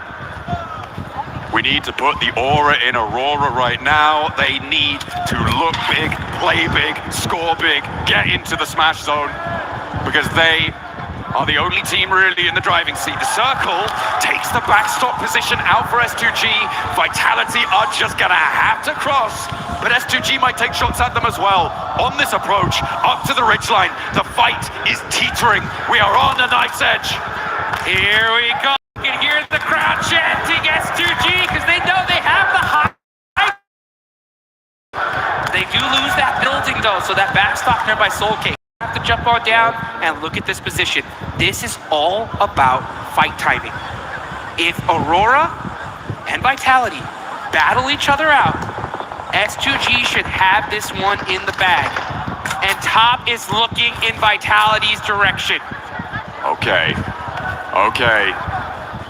We'll see if this oppressive force can go. I mean, Vitality's approach is not easy, even if S2G aren't peeking all the way down. There is still angles that they can take over towards Vitality. And they may actually opt to stay on the top of this ridge. You can feel the tension in the air. You can cut it with a knife. This could be the end of the tournament. We're watching the last game if S2G take this one. Furia. Don't count them out either. They have 2 players up, but they could definitely disrupt this entire fight. Down the line. Here we go. One more zone shift. One more zone shift to decide who's going to have the advantage. And if S2G are going to be able to take it. Chief driving up, he gets knocked out. Now it's only Ayala left for Furia. There was also a knockover towards a Vitality player coming through from Aurora, who are pushing up to the ridge, but leaving top out to deal with Vitality's position. It's so suppressed. Oh, the links coming into play, and there's a knockover towards top. S2G find the backline. That's not going to be reservable. 3 players now for Aurora, with their chance to take it all away, but S2G, with only 2 limbs, they don't need any more than that. All they need is the win, and with 3 teams beneath them. Oh, look how important Aurora think this res is. Top desperately calling for assistance. Leading, and Kamikaze rolls out to try and suppress it, but no, lost back behind the tree. Zio with the critical shot, and the off angle from Doc is able to knock a player from S2G, and here comes Aurora. They're rolling a move. They got the shot. It's all Doc, baby, shutting them down. Kamikaze now, the last player for S2G. It's still doable. It can still be done, but it would need a miracle. Reapers turns his attention towards the backlines. So Vitality still sit living. 4 players alive, all rest up. They might be the ones to take it all. It's Kamikaze versus the world. If he somehow takes this, it's game over. Ayala by himself. Reefus dominating this lobby, and Vitality's in trouble. Kamikaze in the center of the circle with the assistance from Ayala could suppress that position from Aurora. If they get Zio back up, that does change the tune. And Kamikaze has the broadside. Reefus goes low but stays alive. And down go S2G. Aurora keep it going. We are going to Miramar.